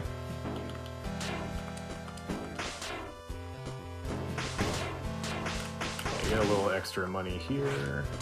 Cool. All right, so now we're coming to another fun part where we get to hit some switches. And it's all underwater. And if this looks awful on stream, I'm sorry. This part tends to look terrible in recordings and streams, so it just tends to like really kill the connection for some reason. I think it's the color. Yeah, the visuals jump around quite a bit. Bit rates become chewed up. It's like the Angel Island in Sonic 3 and Knuckles. We have a waterfall. No matter what your bit rate is, your stream quality is destroyed. You can be streaming at like 5,000, 10,000 bit rate. Game doesn't care. It eats your bit rate. Your camera face is pixelated. Everything. Yeah, that's what happens here. Every time. I always have to apologize to people. Like that. Yeah, there's certain games where it's always interesting to see where the frame rate and bit rate can totally mess with what it is that people are viewing. Like I know that I personally run Contra Hardcore, and if you stream it at a different frame rate than intended, that game starts looking goofy. Oh, I believe it. Sprites are not where you think they're gonna be, because there's a lot of flickering that they use. All right, this is RNG fish. I'm gonna focus. Yeah. You talk. We're really gonna hope that what we're gonna hope to see is that the fish comes in on the left side and it just does a bunch of slashing and it's gone. That's exactly what we wanted. That's perfect. Never happened. Because that fish. Really good cycles on these bosses. Yeah. Man. Very happy about what we're seeing here, because that fish can just go all over the place and completely mess with you. So it's really nice that it did that. Yeah, what he does instead, like if you go over to that left side, he will always pop out on that left side wall, but he might show up with his core covered. He doesn't open it up for you, so you can. What am I doing? So you can end up in a situation where he just shows up and doesn't take any damage, and then you have to wait for a couple of cycles for him to possibly take damage again. So here we're visiting our armor friend again. It is you again. And we'll find one more after this. The developer really seems to like invulnerable things. Like the previous game that we mentioned from Joy Master Onikin actually ends the entire run with that. There's the final boss ends with complete and total RNG, where it can just be completely invulnerable for X amount of time. I had a world record pace go away because the boss decided to not do anything for a minute and a half. Like it can be terrifying. It can happen here too. So we're very happy with the way that the RNG has been going.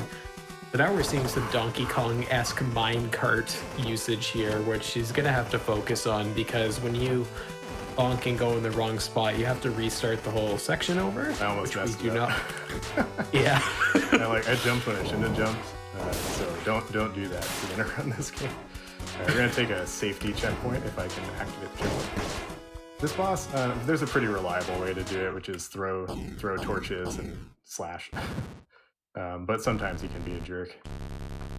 Yeah, if you come in here with full health, you can do a D-boost strat where you just keep slashing away and do that. But instead, you'll see this lovely manip here, just for the safety. A little bit slower, but it's not something where it's like a run-ending slow difference sort of thing. Yeah, I have died on him trying to do the damage boost, and it is not good. We also got the movement ability there. Yeah, so he dies, he gives us this armor, which is a cool sprite upgrade for one thing, but it also lets us charge weapon attacks. So we can use 10 sub-weapons to do a charged attack, which are very useful for the last 2 levels of the game. Yeah, you're really going to wind up seeing it used heavily on the last boss in particular. It makes a substantial difference, because just trying to fight that thing with your sword is It's hard. tough. Yeah. there is a Steam achievement for finishing the game with just the level 1 sword and just the level 1 armor, and I don't know if I intend to get that at any point.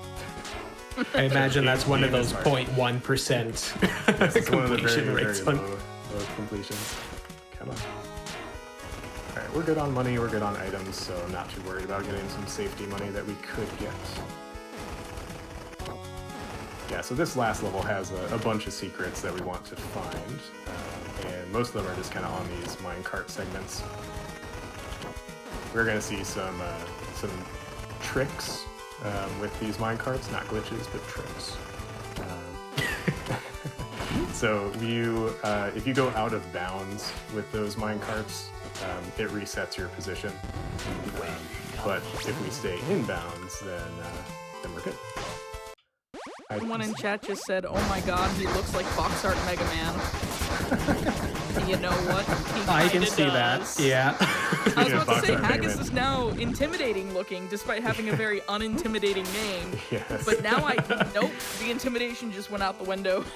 Yeah, all gone. Box art. Just gone to a Mega Man. completely goofy character now.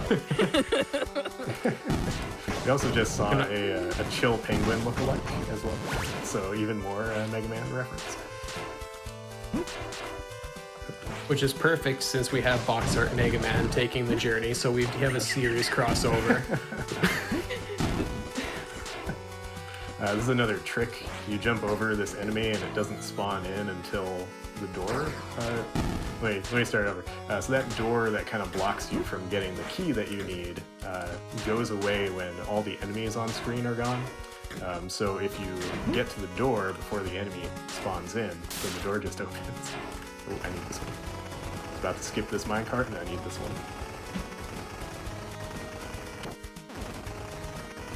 We're going to see some more of these inbounds gliding tricks in just a moment.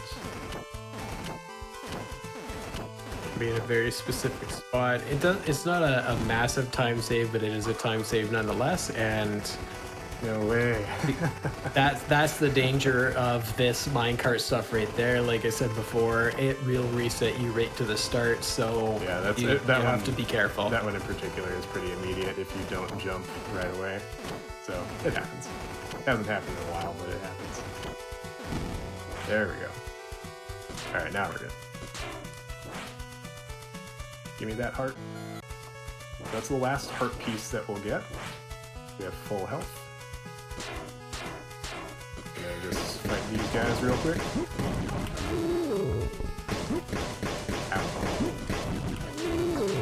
Then we have one more minecart skip, which you just completely skip the minecart and just do this. And that's it. And then we just take a nice easy glide. Nice chill part of the run after all the intensity. And we get one more block puzzle to end the game with.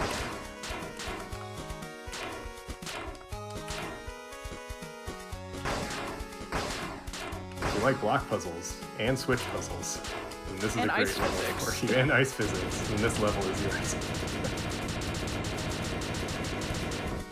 And I guess since we're canonically referring this to as box art Mega Man, then I suppose that this is a Mega Man 11 reference to Blockman. Because it's taken on a very different form. By the way, it is You were in the faster. minecart. Someone Yeah. goes, the minecart, a mighty steed. Yes. And someone else goes, a man walks down the street with a name like Haggis, you know he ain't afraid of nothing.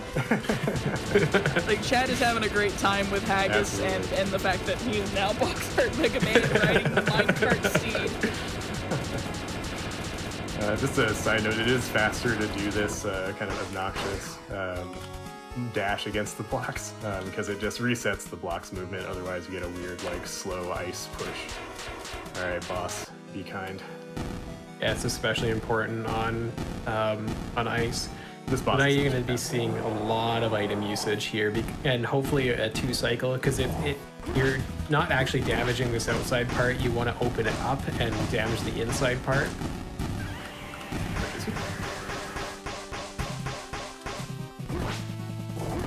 And ideally, we're only going to see that once more.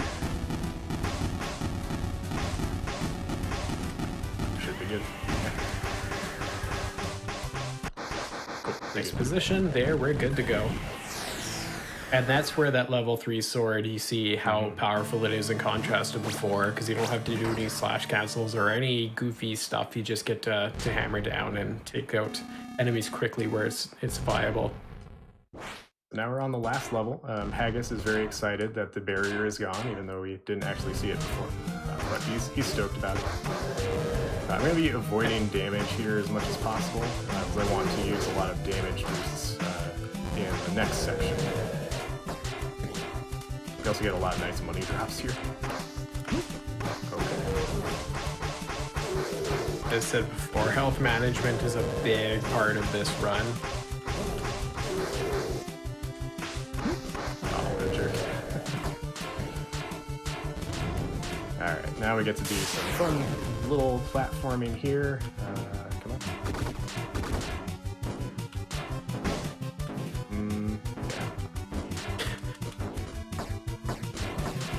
Things get really amped up in terms of platforming very quickly. I like the rhythm of that room a lot. Just like, as soon as you finish your dash, you slash your sword. That's another one of those slash slides that you wind up seeing the minimal usage for, but it's incredibly handy. Alright, this guy.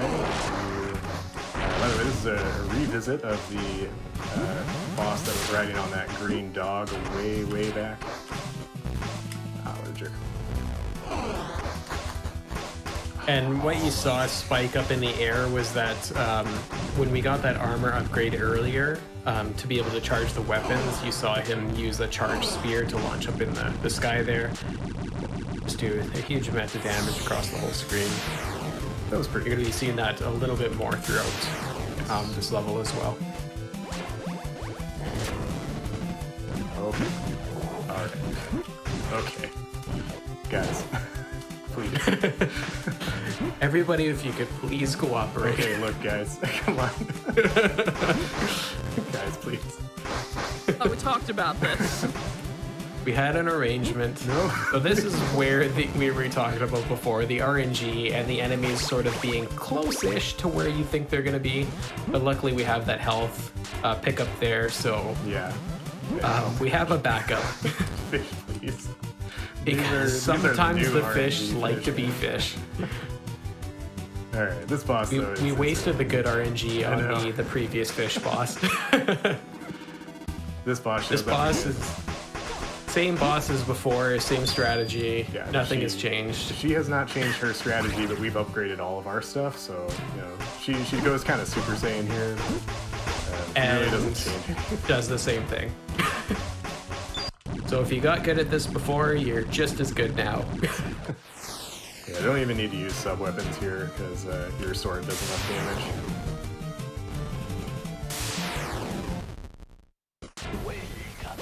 Alright, so we stock up on a bunch of stuff here because we are going to the last boss. He has 3 phases. The timing will end when the screen goes to black after the 3rd phase. Here I just use these axe. Oh, okay. Hey, buddy. Don't be like that, man. Yeah, charging up the axe does this sort of like jab kind of thing. And the final 3rd phase will be a very obvious 3rd phase. Yes. You will know. Vaguely like Doctor Doom or Skeletor for me right now. I can see that for sure. No glitch. Okay, good. Okay, we're good. Yeah, so I think it just happens for me. So I sometimes press start too early there to cancel the text box, and then the game decides, oh, you can move around now. And then this cutscene never triggers. So this is 3rd boss. 3rd There's form. definitely a 3rd phase. So this is where you're going to wind up seeing a lot of the spear usage and slashing. Yeah, and just lore check. This guy that we're fighting is the leader of the enemy army, but he also says that he's our son, who he's been looking for this whole time. You know, doing the speedrun, I kind of forget that we're looking for our son during this whole thing. That's I didn't it. know that When it Haggis' goes son, black. Yes. Haggis' son was apparently the Resident Evil tyrant the whole time. Yes, exactly. And time. That's it. There we go. GG. Cool. Thank you. Nice. That was pretty good. So yeah, it was a 48-45 on my side. It's pretty good. Yeah. Yeah, for a was a marathon very run, very, very nice time. Yeah. Yeah, considering some of the jank that happened. I got good RNG, but then kind of messed up some jumps here and there. Yeah, so this game is super cool. I picked this up back in February and played it a ton up through like April, May. Put it down for a while, came back to it in August. Put it down for a while, came back to it. And every time I do, I just find I just enjoy it more and more. It definitely has some jank to it, so if you're gonna pick it up, be aware of that. But I just thoroughly enjoy the game and just find it so fun. So yeah.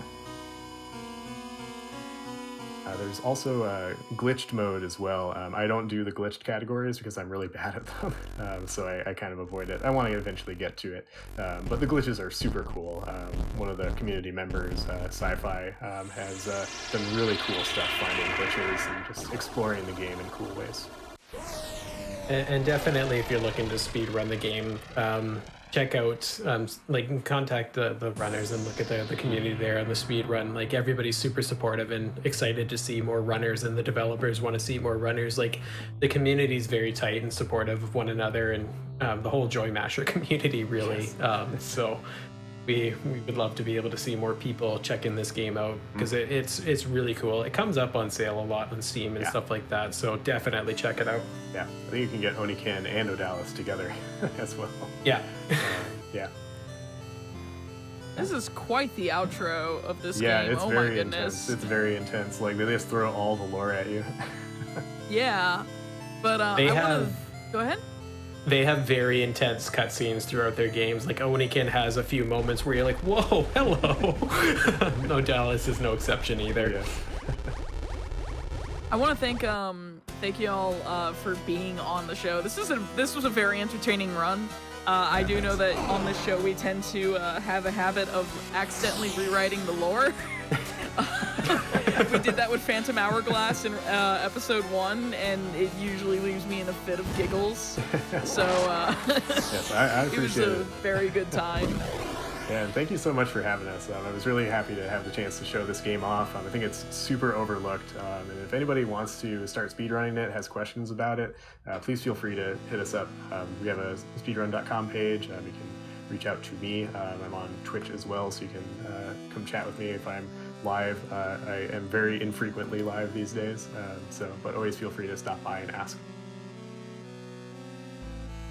And I want to thank, I'm going to go ahead and plug both of your Twitch channels in the chat. Go follow Verts505, the runner, or even follow the Phantomire Yes, please. as well at twitch.tv/thephantomire. Awesome commentary as well. And then if you want to take a look at the speedrun.com page for this game, that is not the right command. I am very good at Twitch chat. It is MBS info. That'll give you the link to all of the SRC pages for the runs that we're doing tonight. So if you did want to pick up on SteamWorld Dig 2 as well, that link is there. So do y'all have any other shout outs you want to make? Any other plugs or anything like that? I want to thank the Phantomire for being with me.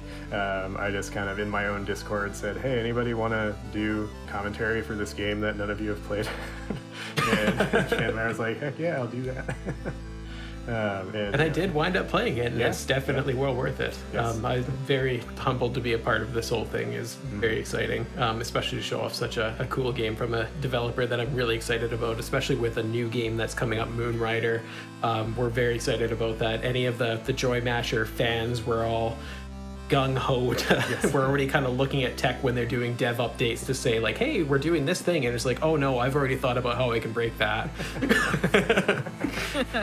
Yeah, it's super fun to follow the progression of it, and we're very excited.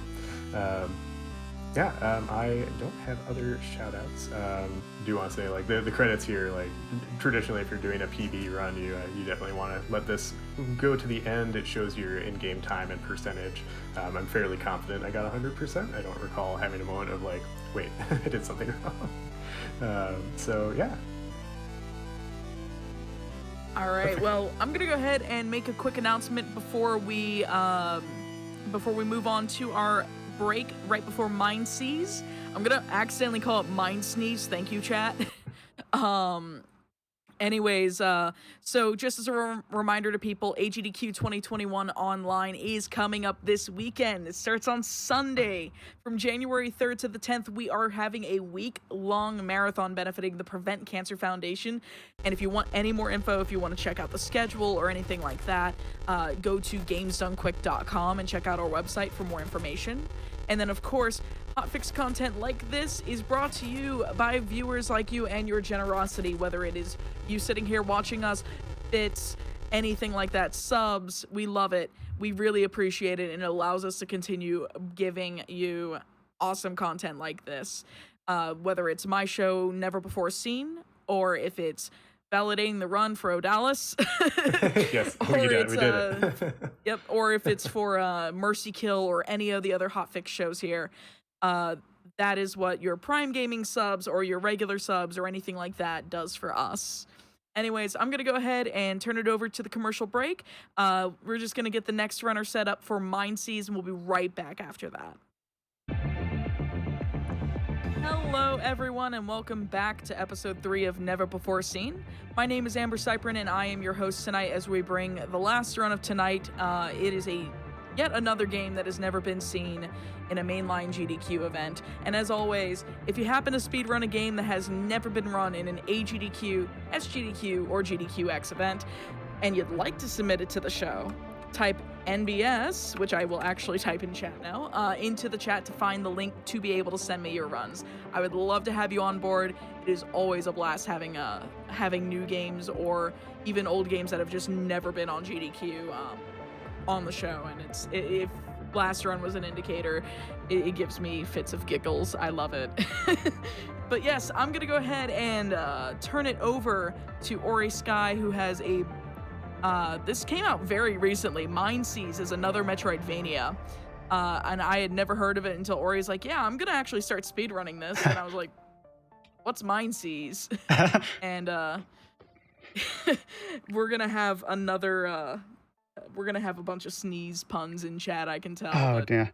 I'm gonna go ahead and let you introduce yourself in the game, Ori. Enjoy it. Yep, sure, thank you. So hello, I am Ori Sky, and I'm going to be doing an all collectibles run of this lovely game called MindSeize. And so all collectibles basically means we collect like all the items you can get in the game world, but we don't get any of the items in the 2 shops in game. So it's just the items you can pick up without having to like grind for any money and stuff. This game did come out in February, I believe, yes. And I've been running it since about April. As soon as I finished it, I just wanted to play the game. It's really fun, and I enjoy both casually and speedrunning as well. So I guess I'll explain more about the game as we get into it. So I'll get a countdown and then it'll begin. So time will begin in 5, 4, 3, 2, 1, go.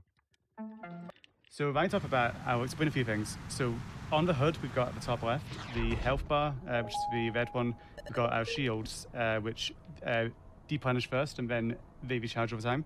Health does not, you have to get that back at the save points. And then we've got our shields in green below that. Sorry, not shields, energy. Energy is very important in this one because we use it for basically most of the abilities we get, like Grenade Launcher later on.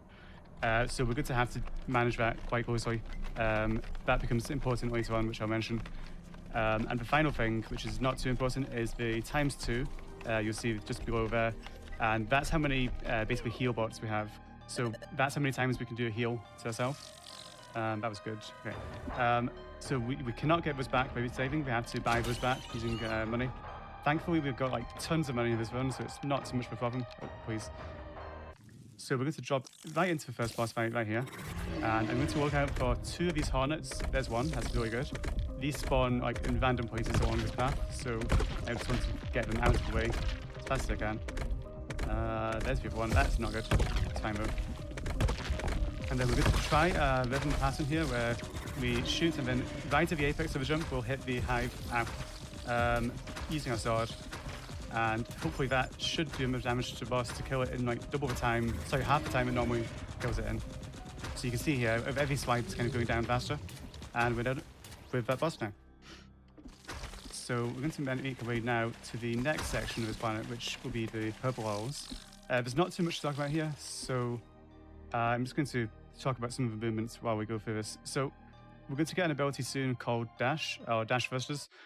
And the way that works is kind of like, as you expect a dash to work, you can dash along the floor. And one of the interesting things about movement in this game is when you dash, if you jump straight after it, you can actually, oh, hang on. You can actually preserve momentum for a short time in the air. So we use this quite a lot in the run just to kind of make things a bit faster and also to get over some of the gaps that are a bit harder to make. There's also a thing called coyote jumping, which is similar where you basically jump off a ledge, and as you leave the ledge, like just after you leave the ledge, there's a few frames where you can still jump. So we actually use it right here just to take a damage boost across that worm and make it across there to grab onto the ledge. Otherwise, we have to wait like 6 seconds killing that worm, which is kind of a pain. And we can also fall, which is bad. So that's our first health upgrade of the run. We'll be getting 9 of those in total, so we've got 8 more to go. So there is 200 health available in the game, but the last 10% of the health is only available through our shop item, which we did not get in this run. Okay, so just try and avoid these enemies as much as I can. Nice, that was good. I'm going to hit this enemy far enough away so that that mushroom above does not move too far to the left for us, and then we can just make it right to that jump. And we're almost at the dash now, and you'll see just how it works. So I'm doing a downward swipe there, or sorry, an up slash as we're falling down, just to avoid taking a landing animation, which wastes about a second as you get up from like a great fall, basically. We do that a couple of times, not too often, but it's definitely useful to save a bit of time. And oh, so you can see now we've got the dash, and I'll be doing dash jumps as much as I can whenever it makes sense to. This room can be a pain, but it's actually being nice to us today, which is good. I love how quick the dash is, honestly. This game, like the movement feels very tight. Like it kind of reminds me of the remake of Metroid 1, Zero Mission on the GBA. I really like it. Mm-hmm. So this is the next boss, Thornhorn. We're going to get inside his hitbox and then do like endless triple combos on him. So I'll explain this in a second. He's almost dead. And we're done. So the way that works is when we're inside his hitbox, we've got some iframes after getting hit, and it just so happens that the iframes end at the exact moment our triple combo of sword ends. So we can actually just, that interrupts our animation, but we have to wait until we can attack again. So we just attack basically instantly all the time. So we can just dispatch the boss really fast. And we're going to make our way back now. So there's these landing points you can go to. So this is back at the start of the game, but there's an item right up here, which is our second health upgrade. And you see we need to get wall jump before we can get to that one. So we turn back up there and we take the elevator down and go to the left this time, which actually leads to the final area of this planet for now. Where we will be fighting one optional boss and one mandatory boss just soon. Also, there's a dog right there. That dog will be important later, just bear that in mind. Can you pet the dog? I don't want to spoil it yet, but maybe. This room can be a pain. I think we're fine. I actually really like this wall jump. Like, the movement in this game looks really cool, and chat keeps commenting on how the animations look really, really fluid. I agree. That's like part of the reason I want to beat this game. I really enjoy it. Like, there's more movement that we get later on as well, which you'll see like makes it even more fun when it works right now. I wouldn't want to spoil it right now, but that'll be coming up in not too long. I want to avoid... no. Okay, we're fine. That hornet doesn't normally move to the left there, so I got a bit panicky. It's okay, speedrunner noises are very, very real. I'll be making more of those, trust me. Alright, making our way to the optional boss I mentioned here. So we actually fight this boss later if we don't fight him now. That was bad. Hold on. But fighting him now gives us a weapon now rather than later, and we can use this to do lots more damage to the bosses coming up soon, which is obviously very useful for us. So we're going to try and dodge his always shots as much as we can. We're crouching between each shot to try and make him fire down, like crouching. So you see he's alternating between low and upper. And then on his third reload, we're going to interrupt it by hitting him, and then we'll do a quick combo. Hang on, 1, 2, 3, 4, 5, and then do a special attack right into him. And this is interesting. So he dies on the same. Oh, hang on. He dies in the same frame as we collect the weapon. So as a result, the weapon cutscene activates at the same time that the death cutscene activates. So what actually happens is they both disable input, but because we've got the weapon on as well, that re-enables input once it's done. So we can just move while the cutscene's still playing. So we can just save a bit of time there. And let's try and make this jump. Nah, that's kind of tight to make. Yep. And we're getting these 3 energy cells as you've seen here. So we've got that third one right now. And we're going to insert these into the door, which allows us to get to the final boss of this area. I see those horns. So what exactly Oh, sorry. are the collectibles that you're picking up in this run? So there are a few. So there's a bunch of abilities you can get which kind of enhance the main abilities that are required to use in the game. So there's a bunch of required ones. There's a bunch of optional ones which so they enhance it. And you've also got health upgrades. You've got nanobot upgrades which increase how much health they give you. And then you've also got capacity upgrades as well. And they increase how many nanobots you can actually hold. So we don't. Oh, hang on. This boss is giving me good RNG for once. That was a pretty much perfect fight, honestly.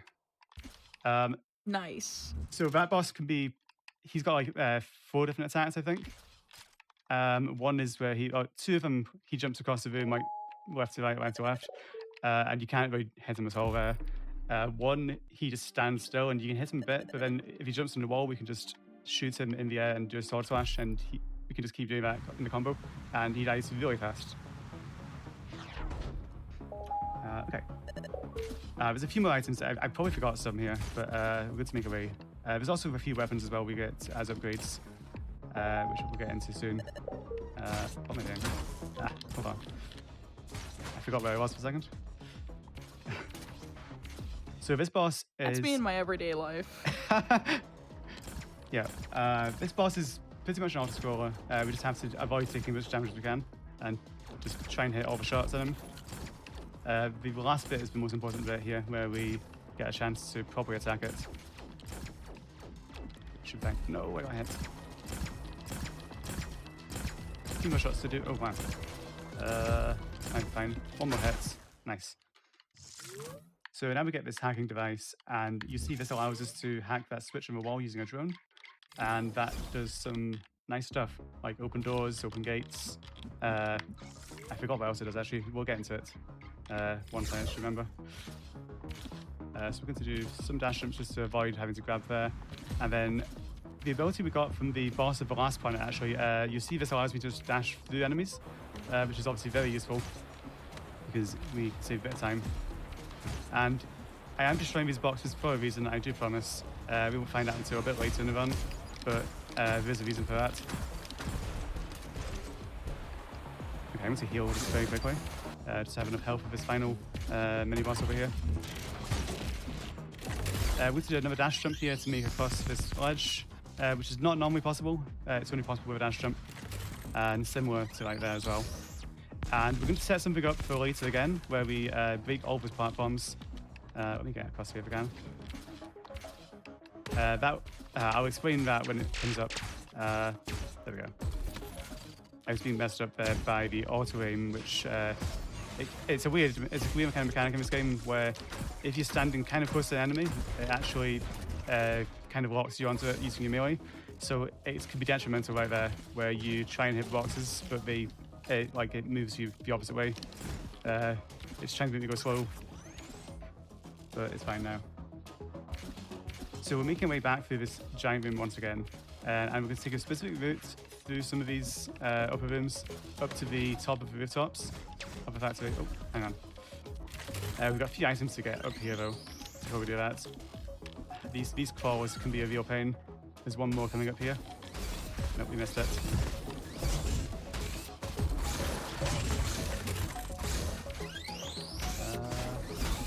There we go. So I'm going to try and make a precise wall jump here to try and get... I'll have to wait for the cycle, hold on. I'll try and get basically up onto that ledge to grab it from this wall over here. See if we can make it. Oh, first try, nice. That's like a few pixels at most, I think. So I'm happy I got that. And it saved like 8 seconds.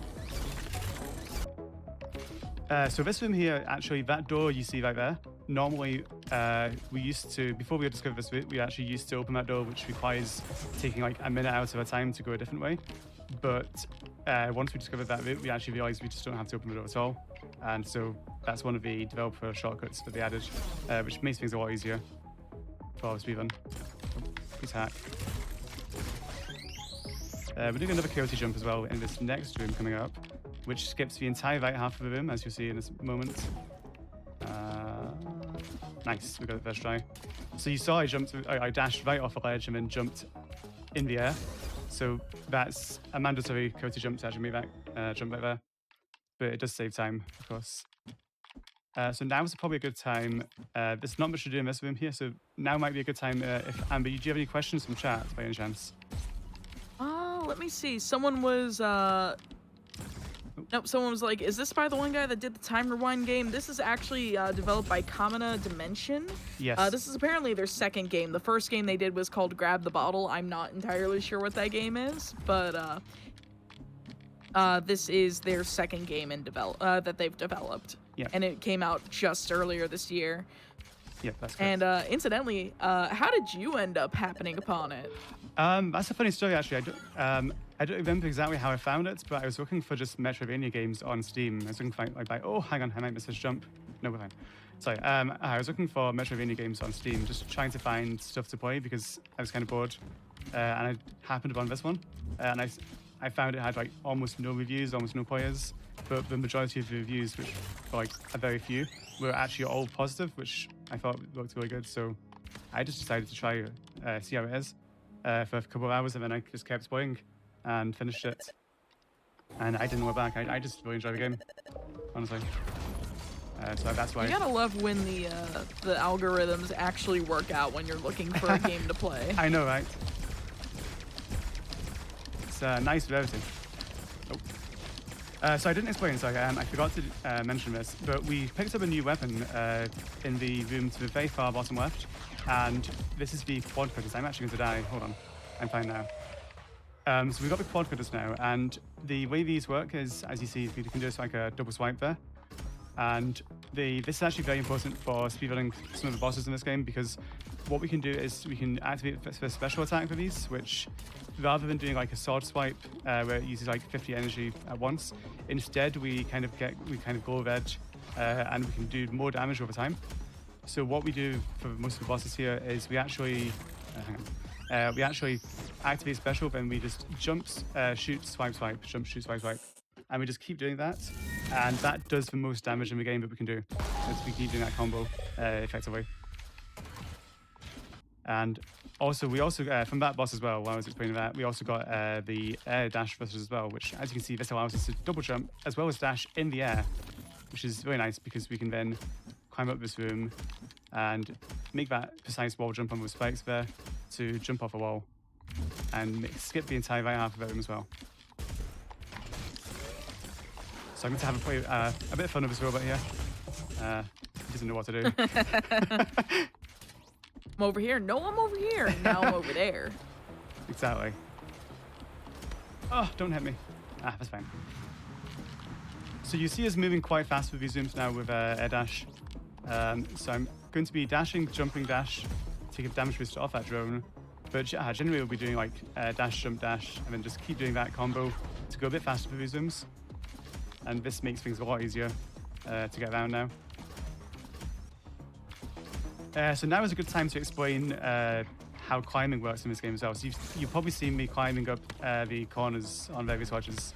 Nope, that's fine. So we've got, I don't know what to call it, but I guess I call it like fast climbing. So what you saw just there where I climbed a box was I just kind of slid up the corner almost.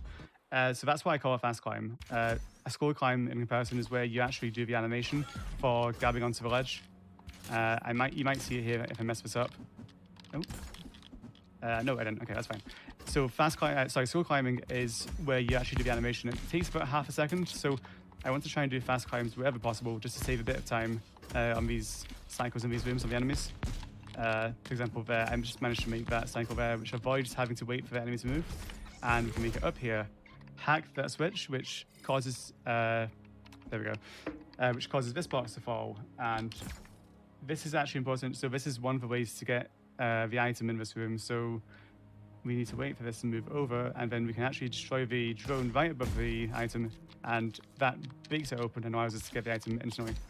You can also come back here once you have an explosive like grenade launcher as well. And this box as well will also take us to the far left of this giant room. I'm looking for a queue here, and then I will do my dash jump. Should be about here, then we'll be fine. Yep. Hopefully we make this one as well. Oh, nice. That was very good. I'm not used to doing that. So we've got an ambush here. I missed the first cycle, but that's fine. Nope. Please, I can't aim. Okay. So we're actually coming up on the final boss of the planet. We won't be done with the entire planet yet. We've got some more items to get first, but we will be getting the grenade launcher very soon. Let's try and, there we go.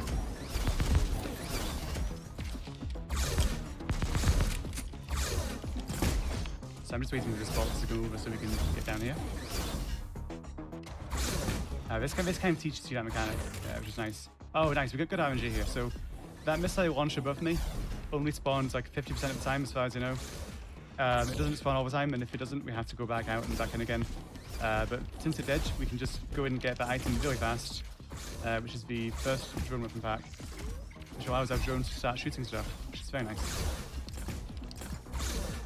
And let's make our way to the launch point over here. Just do a quick safety save before we fight the final boss of this area, GDQx.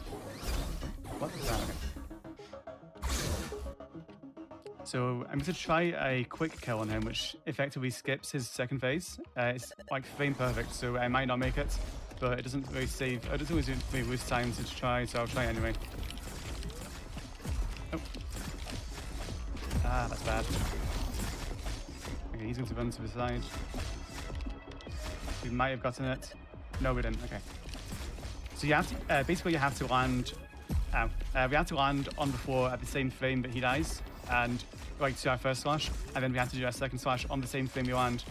And for whatever reason, that causes him to just like instantly die on the second phase. It's kind of hilarious to see, but I wasn't able to show it off now. It was unfortunate. So it was a bit of time for us. Someone in chat is asking, since the game is relatively new and like didn't have a whole lot of reviews or anything, did you essentially do all of the pathing? Is there a community?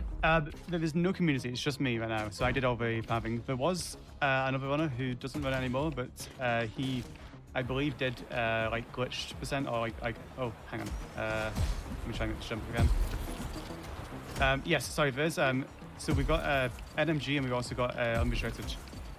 I'm having trouble here, sorry. No, you're okay. This jump is, there we go, made it, finally. That jump is only like a few pixels, so it's very difficult to make. We've got it eventually. You can just try it and like continues until you get it. So yes, I did all the routing for any percent, and then after I ran that for a while, I then did like all collectibles. So I do 90% as well. Both NMG, I don't, I cannot do the glitches for this game. They're like, a lot of them are like close to frame perfect, and I just, oh, okay. I have trouble with this game, apparently, so I can't. What is going on with me? I think I'm dropping inputs in this room. Try this again. Nice. Here we go. First try, right? I didn't see any other attempt but the first try. You're fine. Okay, so we're good to make our way now. So this path here actually takes us to where the switch to open that door I mentioned earlier was. I'm just gonna get up here. So it's up to the right there, but we're not going to take that route. We're just going to go the opposite way now that we have air dash.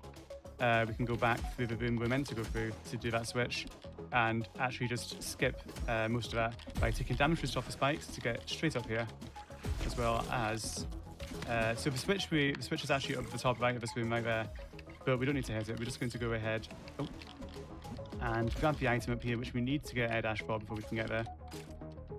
The game kind of teases you here, where it shows you that item and it says, you can't have this yet, you have to come back later. But we don't care about that, we just come back once anyway. Okay. We're kind of making our way back through these rooms, but you notice where we are now. We're back in this room where we came up earlier, and we're going to make our way.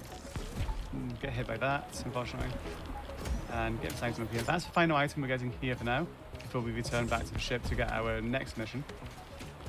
So destroy the glass, get straight into this launch point, and then head back to the ship. So our next mission is actually to go back to Verna Gamma, and we're going to go and find Thea, who is actually the stranger we fought earlier, but that's his real name. So we're going to go ahead and get a bunch of items on cleanup as we make our way over there.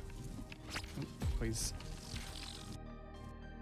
So I want to fast climb with this climb here, ideally. No, that's fine. If you don't fast climb that, you just get hit by the crawling enemy there, which is not ideal. Okay, so let's make our way. You recognize where we are in just a moment. It's this one treetop that we had a bit of trouble. But we can go down here with grenade launcher and make our way straight to the very bottom of the map. Hopefully make a jump. No, we're nowhere near. That jump's really hard to make. I've only made it a couple of times while running the game. But if you do, you can just skip having to climb that whole bit there and just get the item immediately. So do you have any questions from chat while I'm going through here? Because it's a bit of a gap here. No worries. Someone says this game looks like it requires a lot of focus with how fast everything is moving. And it looks incredible. Another person says it looks incredibly difficult with the amount of enemies and obstacles. So I'm actually very curious, like, what's your take on like the difficulty of the game for like even a casual playthrough? I would say this game is definitely this gave me a lot of trouble even casually. I had trouble mainly with bosses actually. With the enemies, it's not too difficult because the main issue was just so if you think about it, like casually I was moving really slowly through the game compared to like what I'm doing now. So like most of the enemies were kind of fine. The main issue was just kind of fighting bosses and managing my health, because some of the later bosses we'll see, well, we probably won't see, but one in particular is like took me like maybe 2 or 3 days to try and beat, just to figure out what I could even do to try and kill it. So it's the kind of game that you kind of throw yourself at, and eventually you actually manage to find like a way through, which I like. Mm-hmm. Oh no, that's really bad. I missed my jump. I need to wait for this to... Where's that? Okay, that's better. If you fall at any point in this room, then you get sent back to like one of these checkpoints. So this is kind of like a gauntlet trying to test if you know how to use double jump. I do. Oh no, no I don't. I did not know how to use double jump. So there's a strat right underneath this platform one right there. You can actually jump underneath that and do like an air dash to get straight underneath that, and it stays like 2 seconds. But it's very difficult to make, so it's probably not worth me trying in a marathon. Only like a PB attempt. So someone else is asking, how long did it take for you to sort out a path for, we'll say this category first. For this category, probably, I'm trying to think, I think like 4 days of constant work, I think. It took me a little while. It took me longer than 80% for sure, because 80%, like obviously you don't have to put all the items in. But this category, I guess I did have a knowledge of 80% and kind of everything and how to get to like various places and what you had to actually do. So I think that definitely helped as well. So I think it wasn't too long, but it was like probably a week at most, including the 80% stuff I did. Where am I going? Sorry, I lost my train of thought there. Okay. And someone else was asking, is the main character paralyzed? Why are they in a wheelchair on the ship? Like, can you explain what's going on there? Oh, yep. I'll try my best. It's been a while since I actually read the story, but so from what I understand, the main character is who you see in the wheelchair right there, and who I'm playing right now is him, but actually projecting his mind into this mech, basically. So it's a simple idea to Avatar if you've watched that movie. Kind of thing. And basically his daughter was taken by some like evil people in the game. and he got paralyzed by them. So they're trying to get him back, trying to get her back. Sorry. So he's making his way through these levels. Oh, hang on, sorry, there we go. Some of these one wide things are a bit hard to get through. So I didn't mention, but this is the research facility, and it's actually the biggest level in the game, I believe. There's quite a lot of routing that I had to do around here. I'm going to wait for the cycle before I go. Nice. So I'm actually going down here for. Oh no! Okay, let me focus on this just before I continue. This room Not a problem. doesn't normally give me trouble, but it is today. So we go down. So we go ahead. This is actually a deviation from the standard 90% route, but we go down here first of all to get this particular item that allows us to dash infinitely along the floor. And you see it's using this to quite a big effect in the next room right here as we return back up here. So it took us a while to get along here, remember, but we can just do this using this cowboy versions right there. Very fast compared to before. And going down here definitely saves time because we have to go down here anyway to get that, and we don't normally. Please. That jump's kind of hard to make. We don't really return back there. The route we take to get all the items, so getting it now just makes the most sense. And we're going to make our way now up through these dark rooms. It's probably difficult to see on the stream, but it's a bit easy. It's not as easy. It's not as hard as it looks on my monitor. Okay, so going ahead and going to the top of the facility here. We'll drop a grenade there to break that for later. I'm going to go down there in a little bit once we return from the top. So I actually really like the design of this area because there's a bunch of items you need to get to basically get to the next chapter of the game, but you can do it in kind of any order. There's like 3 different items, and there are like a bunch of different doors that you can go through, or you can take shortcuts if you get the abilities that you need to go through those. It's a very nice design because you can kind of go in any order you want, which is, to me, kind of like one of the appeals of a good Metroidvania. You can be able to like, not really sequence break, but more like, it's gonna be a nightmare. Just more like, figure out what the optimal routing is, I guess. That's what I enjoy about doing this. Oh, nice, that's good. So someone asked, was there a way to turn on the lights in the dark rooms that you were just happening to skip for the sake of time? So basically, there's an item you need to get that will make them light for you. We don't get that yet, and I believe you can actually make your way down and just hold on a minute. You can make your way down there actually without having to go through that room, and you can just get that item instantly, and then you can come back up here once you've got that. But we go first way just for the sake of time, yes. But we will need that item anyway later on. It's just because of the most optimal routing. So you notice we're down here now again, back where we destroyed the floor earlier.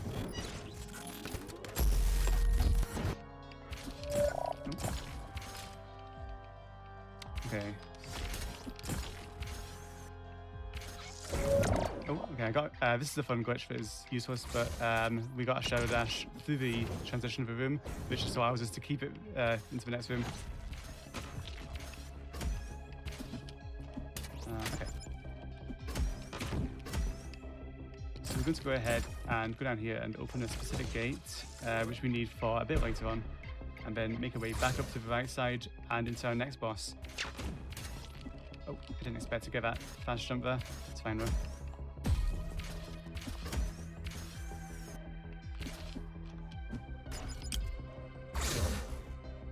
Okay. So to actually get to that gate I just opened, you actually need like 3 different items, I think, just to get up there. Because you have like a bunch of different doors. Oh, nice! I actually got that changed. So I did a damage boost off that enemy. Didn't expect to get it, but it did work. So I jumped right at the moment it damaged me, and that kind of sent me flying. That's bad. They look like they're on just the right cycle to annoy you. They are. They definitely are. Oh, hold on. I need to get rid of this enemy if I can. I don't even know where he is. No. Hang on. There we go. Okay, that should be a bit easier now. I might need to heal actually. Hold on. I need to heal just in case. See? Look how much easier that is. The moment you heal in a game is when you no longer take any damage. That's how it works, right? I need to heal again just in case. Someone in chat did say the wizard-looking guys in the game seem very annoying. I actually want to know what your least favorite enemy and/or boss is in this run. I can answer in just a second. I'm sure with this boss now. There we go. Nice. My least favorite enemy. That's a good question. I would probably say the wizards. Yes. I believe those are called wizards. Those are probably one of my least favorites in the run. I don't know what else, to be honest. I don't think there's much else that really annoys me. The hornets definitely annoy me just because it's at the start of the run. I have nothing to actually deal with them fast. Yes, the wizards, they get annoying in a particular boss, which is also my least favorite, which will be coming up soon. And the boss, we call him Mima. It's spelled M-I-M-I-R. So I like to joke that if you get killed by Mima, you're getting memed on, which is always not fun. Alright, so there's more dark rooms here. Again, you don't have to go through these until you have the item, which we're going to get soon, which is called Special Visor. And Special Visor allows you to see in the dark, as well as... Oh, these enemies are annoying as well, actually. Sorry, Special Visor allows you to see in the dark, as well as see hidden items... Sorry, hidden enemies, sorry. And hidden doors in particular. So the key to the hidden doors thing is that you cannot actually open those doors until you... Nice. Until you get Special Visor. So the idea is you have to kind of like shoot these switches in the right order. I'm going to take a safety save just in case. I can roll an energy. So we need Special Visor here before we can proceed anywhere else, really. Alright. So the idea here behind this planet is this is just below the research facility, and they have a bunch of pipes kind of making the planet, which is the planet's tension, by the way. So the pipes are kind of inhibiting the planet's ability to think. So we have to... Nice, we got that. Good. So we have to destroy those pipes before we can get out of here. And in the meantime, we also get Special Visor as well. So this is the kind of sentient part of the planet, Orbe. We talked to him there, and he tells us we need to destroy his pipes. We've already done like 3 of them anyway, so it's... I don't know why he's trying to tell us now. So we've actually got energy for a change here, which means we can just dash straight through those enemies, which is nice. And then swipe through that without actually having to use our flamer on it, which is always nice. And... oh, I missed. Nice. I'll just shoot it, it's fine. I was trying to do a grenade to hit that at the same time as the pipe, but it didn't work. Alright, do you have any questions from chat? Just in the meantime, because there's a few rooms here that I'm not going to do much. Sure. How did you find all of the hidden rooms to be able to do the all collectibles routing? Like, how long did that really take to figure out on your own, like on a casual playthrough? It took a while. So here's the funny thing. I didn't actually 100% the game at all until I'd already been running any percent for a while. And then I just decided to, eventually try 100% it. And I kind of asked the developers for help with that because I was having a bit of trouble. Because they have a Discord channel where they've actually helped a lot with like some of the speedrunning stuff. Like I wrote an auto splitter for it as well, which I'm using. And they actually implemented stuff in the game to make that a lot easier to do, which is very nice. So they've been like very helpful and forthcoming for speedrunning stuff, which I do appreciate. Awesome. Yeah, it is. So this boss is actually unique. Just quickly here. So to try and basically we got Special Visor now, which allows us to see the hidden enemy, which is this one right here. and we're going to try and manipulate it to fly to the closest worms here. And by killing these ones at the sides, hopefully it will do that. This is not good right now. Let's get rid of those if we can. That's about as bad as I can get there. Timer. I think over here they are. Should go into this one now. Nice. 2 more hits and it should be dead. I'm seeing these worms going away and I'm like, come back. Okay, it's dead. Nice. That was a good fight overall. A bit of bad RNG on where worms are spawning, but it's okay generally. In the ideal scenario, you just get the worms like spawning right on top of you, basically in the middle, and then it has the shortest travel time before you can kill them.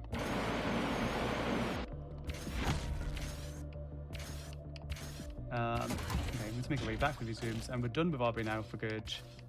I don't believe we missed anything. I hope we didn't. So just to clarify as well, just quickly. So doing this now, traveling back to Vindgam, for whatever reason, this activates a cutscene which doesn't actually disable movement. So we, well, as you can see, we are we're now invisible. This is a fun one. It makes it a bit hard to see where I am, but it saves time because it's a cutscene. Let's go ahead and power by that. Get this final item of Vindgam, which gives us 10% movement increase in speed. Climb up, please. Nice, we didn't fall. Let's grab off the wall here. And who wants to see us pet the dog, by the way? Oh god. We're going to pet the dog. I blinked and you were suddenly just not there anymore. Oh, that's the wrong thing. Hold on, where's the dog? Please, pet the dog. No, I can't pet the dog. Please pet the dog. I'm trying. There we go. Nice, and the dog makes us visible again, which is kind of hilarious, honestly. So that's fun. So we're going to go ahead and clean up all the items remaining on Tacoma 7 now. So we travel right back here, and we're going to take a massive drop to break some boxes at the bottom here that allow us to get through this bit here. Otherwise, you can't make that. You need to be dropping there from like the top of the room to be able to get in there. And do you remember this platform we destroyed earlier as well? So we are going to do something very specific here, where we just do a wall jump on the right wall up into there, and that allows us to skip having to go around to the left and then come back up again all the way to the right again. So destroying those earlier just allows us to be a bit faster all the way later in the run, which is very nice. Okay, so making our way back through these familiar rooms here. And you will notice, I'm going to take a quick safety save to refill my energy. Actually, hold on, I forgot to come up and back. There we go. So you notice these boxes I destroyed earlier that I mentioned. I can just literally go all the way down here with Shadow Dashes and just go through literally everything in these rooms now. And it's very fun.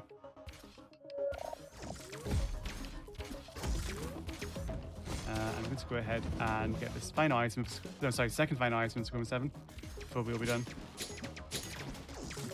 I've got a good question actually. What classifies the difference between all collectibles and 100%, or are they just the same category? That's a good okay, that's a good question. So basically, hang on. So basically, 100% includes all the safe. Sorry, no, it includes all the launch pads. As well as 2 save points that give you 2% each, as well as all the shop bought items as well.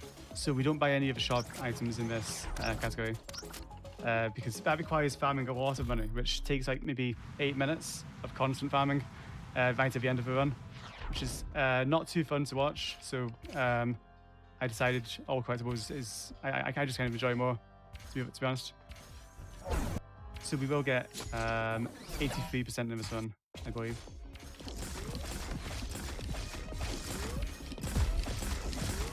Okay, this is the assassin. You actually can't see him until you have special visor, but you can find him, which is funny if you go in here and then you just can't see him and you get killed. I mean, it's funny for all of half a second before you die. But he's dead now, so we can move on and fight the next 2 bosses in this trilogy that we fight now. There we go. So we're about to fight Mima, as I mentioned earlier. This boss is my least favorite because of how much can go wrong. If it goes right, it can go right pretty nicely, but things can go wrong fast. I will say that. So we're just going to open that door and immediately do a safety save before we do anything else. I'm not doing this with no safety save. And we'll do a nice forward dash here as well. Which involves is just double tapping dash, and it just for some reason allows us to, as you saw there, like I'll do it again here in a second.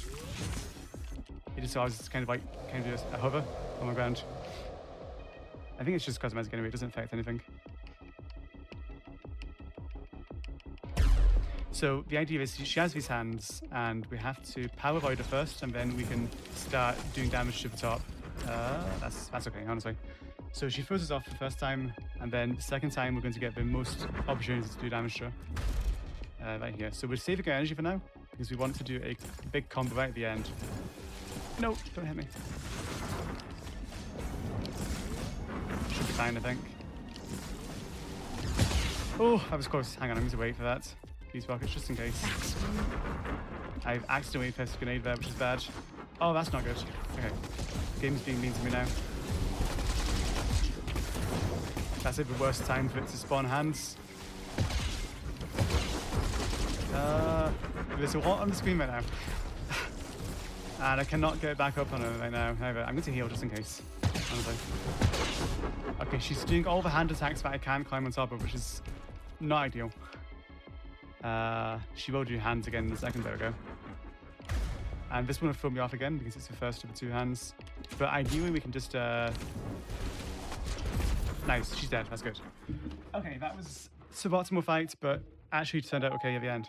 We managed to deal with what was going on.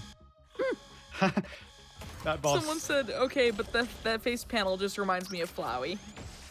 I can see that, yes. That I think it reminded me of that the first time I tried as well. Yeah, for sure. Okay, we're going to hold dash here as we come out of that thing. Keep going through all the enemies. Our captain's dead, which is unfortunate. But we're going to kill her now, so it's fine. This is Valkyrie Grace. She won't be alive for much longer, as long as we can hit our shots.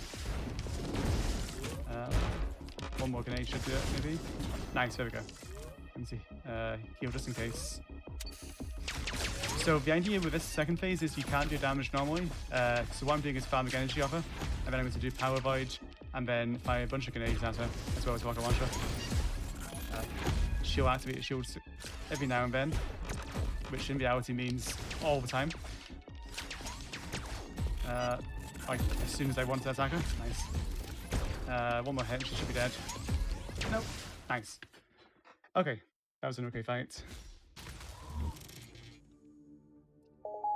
So on average, she doesn't activate shield that much. It's like only once or twice, but she did like 4 times there, which is not ideal.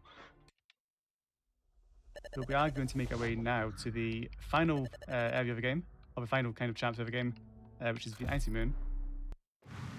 So we're going to make our way through here, get a bunch of items, and get to the final launch pad before we then return back with a new ability to get the final few items. Oh, thank you. Final few items of the game. So this is the final health upgrade, by the way. Wait, no, it's not. I've missed one somewhere. That's worrying. I think I missed an item here, so I will have to figure out where that is while I'm going through these rooms. Almost made that. Not quite.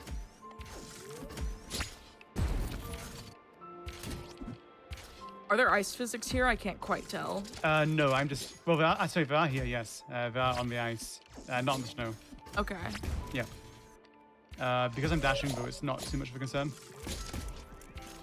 And I'm going to drop fire right here, which will break that as I come down here after getting these 2 items up in this room. I'm having trouble knowing where this item I've missed is, to be honest. So I'm going to miss 1 item at the end. I should have like 82%. Oh, don't fall, please. Thank you.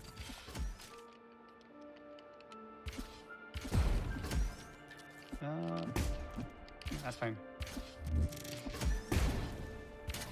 So making our way down back into this previous room here through a hidden exit, which allows us to get up here, which we can't normally get up, and we can get that final item in that room. I'm going to do a quick safety save before this optional boss down here through the ice. So this is the Abyssal Monster. It's hard to do this in one cycle, but we'll try. If not, we'll have to do a safety save, I think. So this will drop the green flamer, which allows us to use our flamer, but underwater, which is required for one item in particular. Nice, we got one cycle, that's really good. Nice. Thank you. That is difficult to make unless the attacks that it does are like kind to us, basically. But we used like a grenade there as well, just to give it energy. We can safety save anyway, just in case. Make our way up here. We've got, I believe, one item left to go on the icy moon. Here we go. Way up here and get the final item here before we return back to the research facility at the next launch point.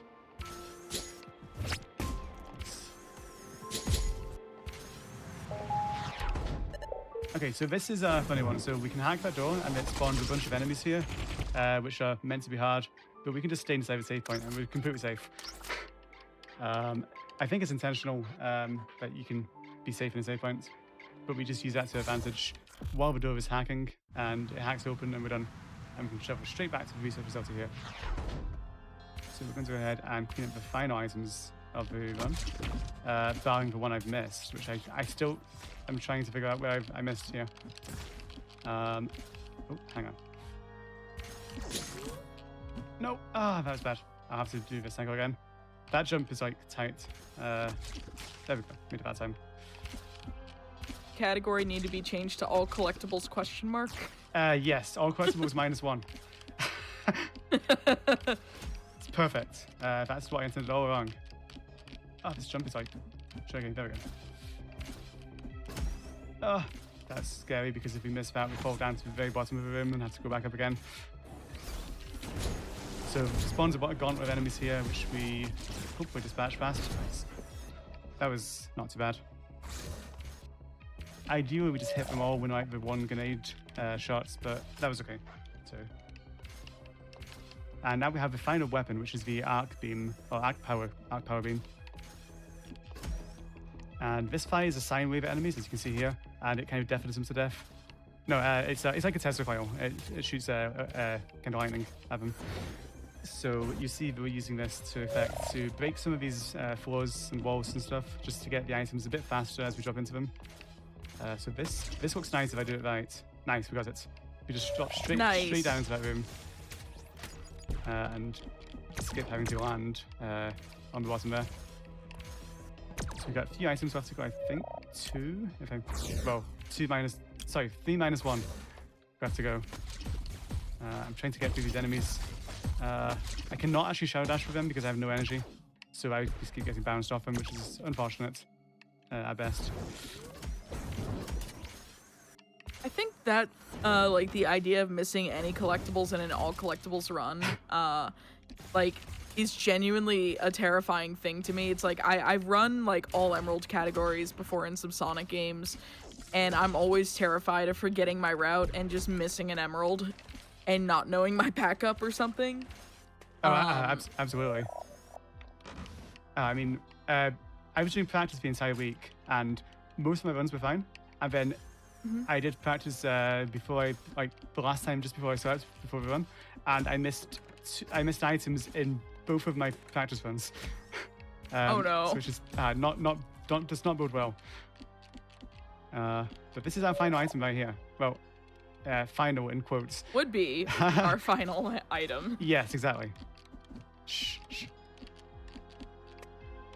All right, so as you see here, we actually got triple jump, which we got from that previous room to the right there, which we require the green flame for to get, and this allows us to get back up here really slowly. I was going to say really fast. Let me actually try and make this. No, please. Let's try it again. This is tricky to actually make. There we go.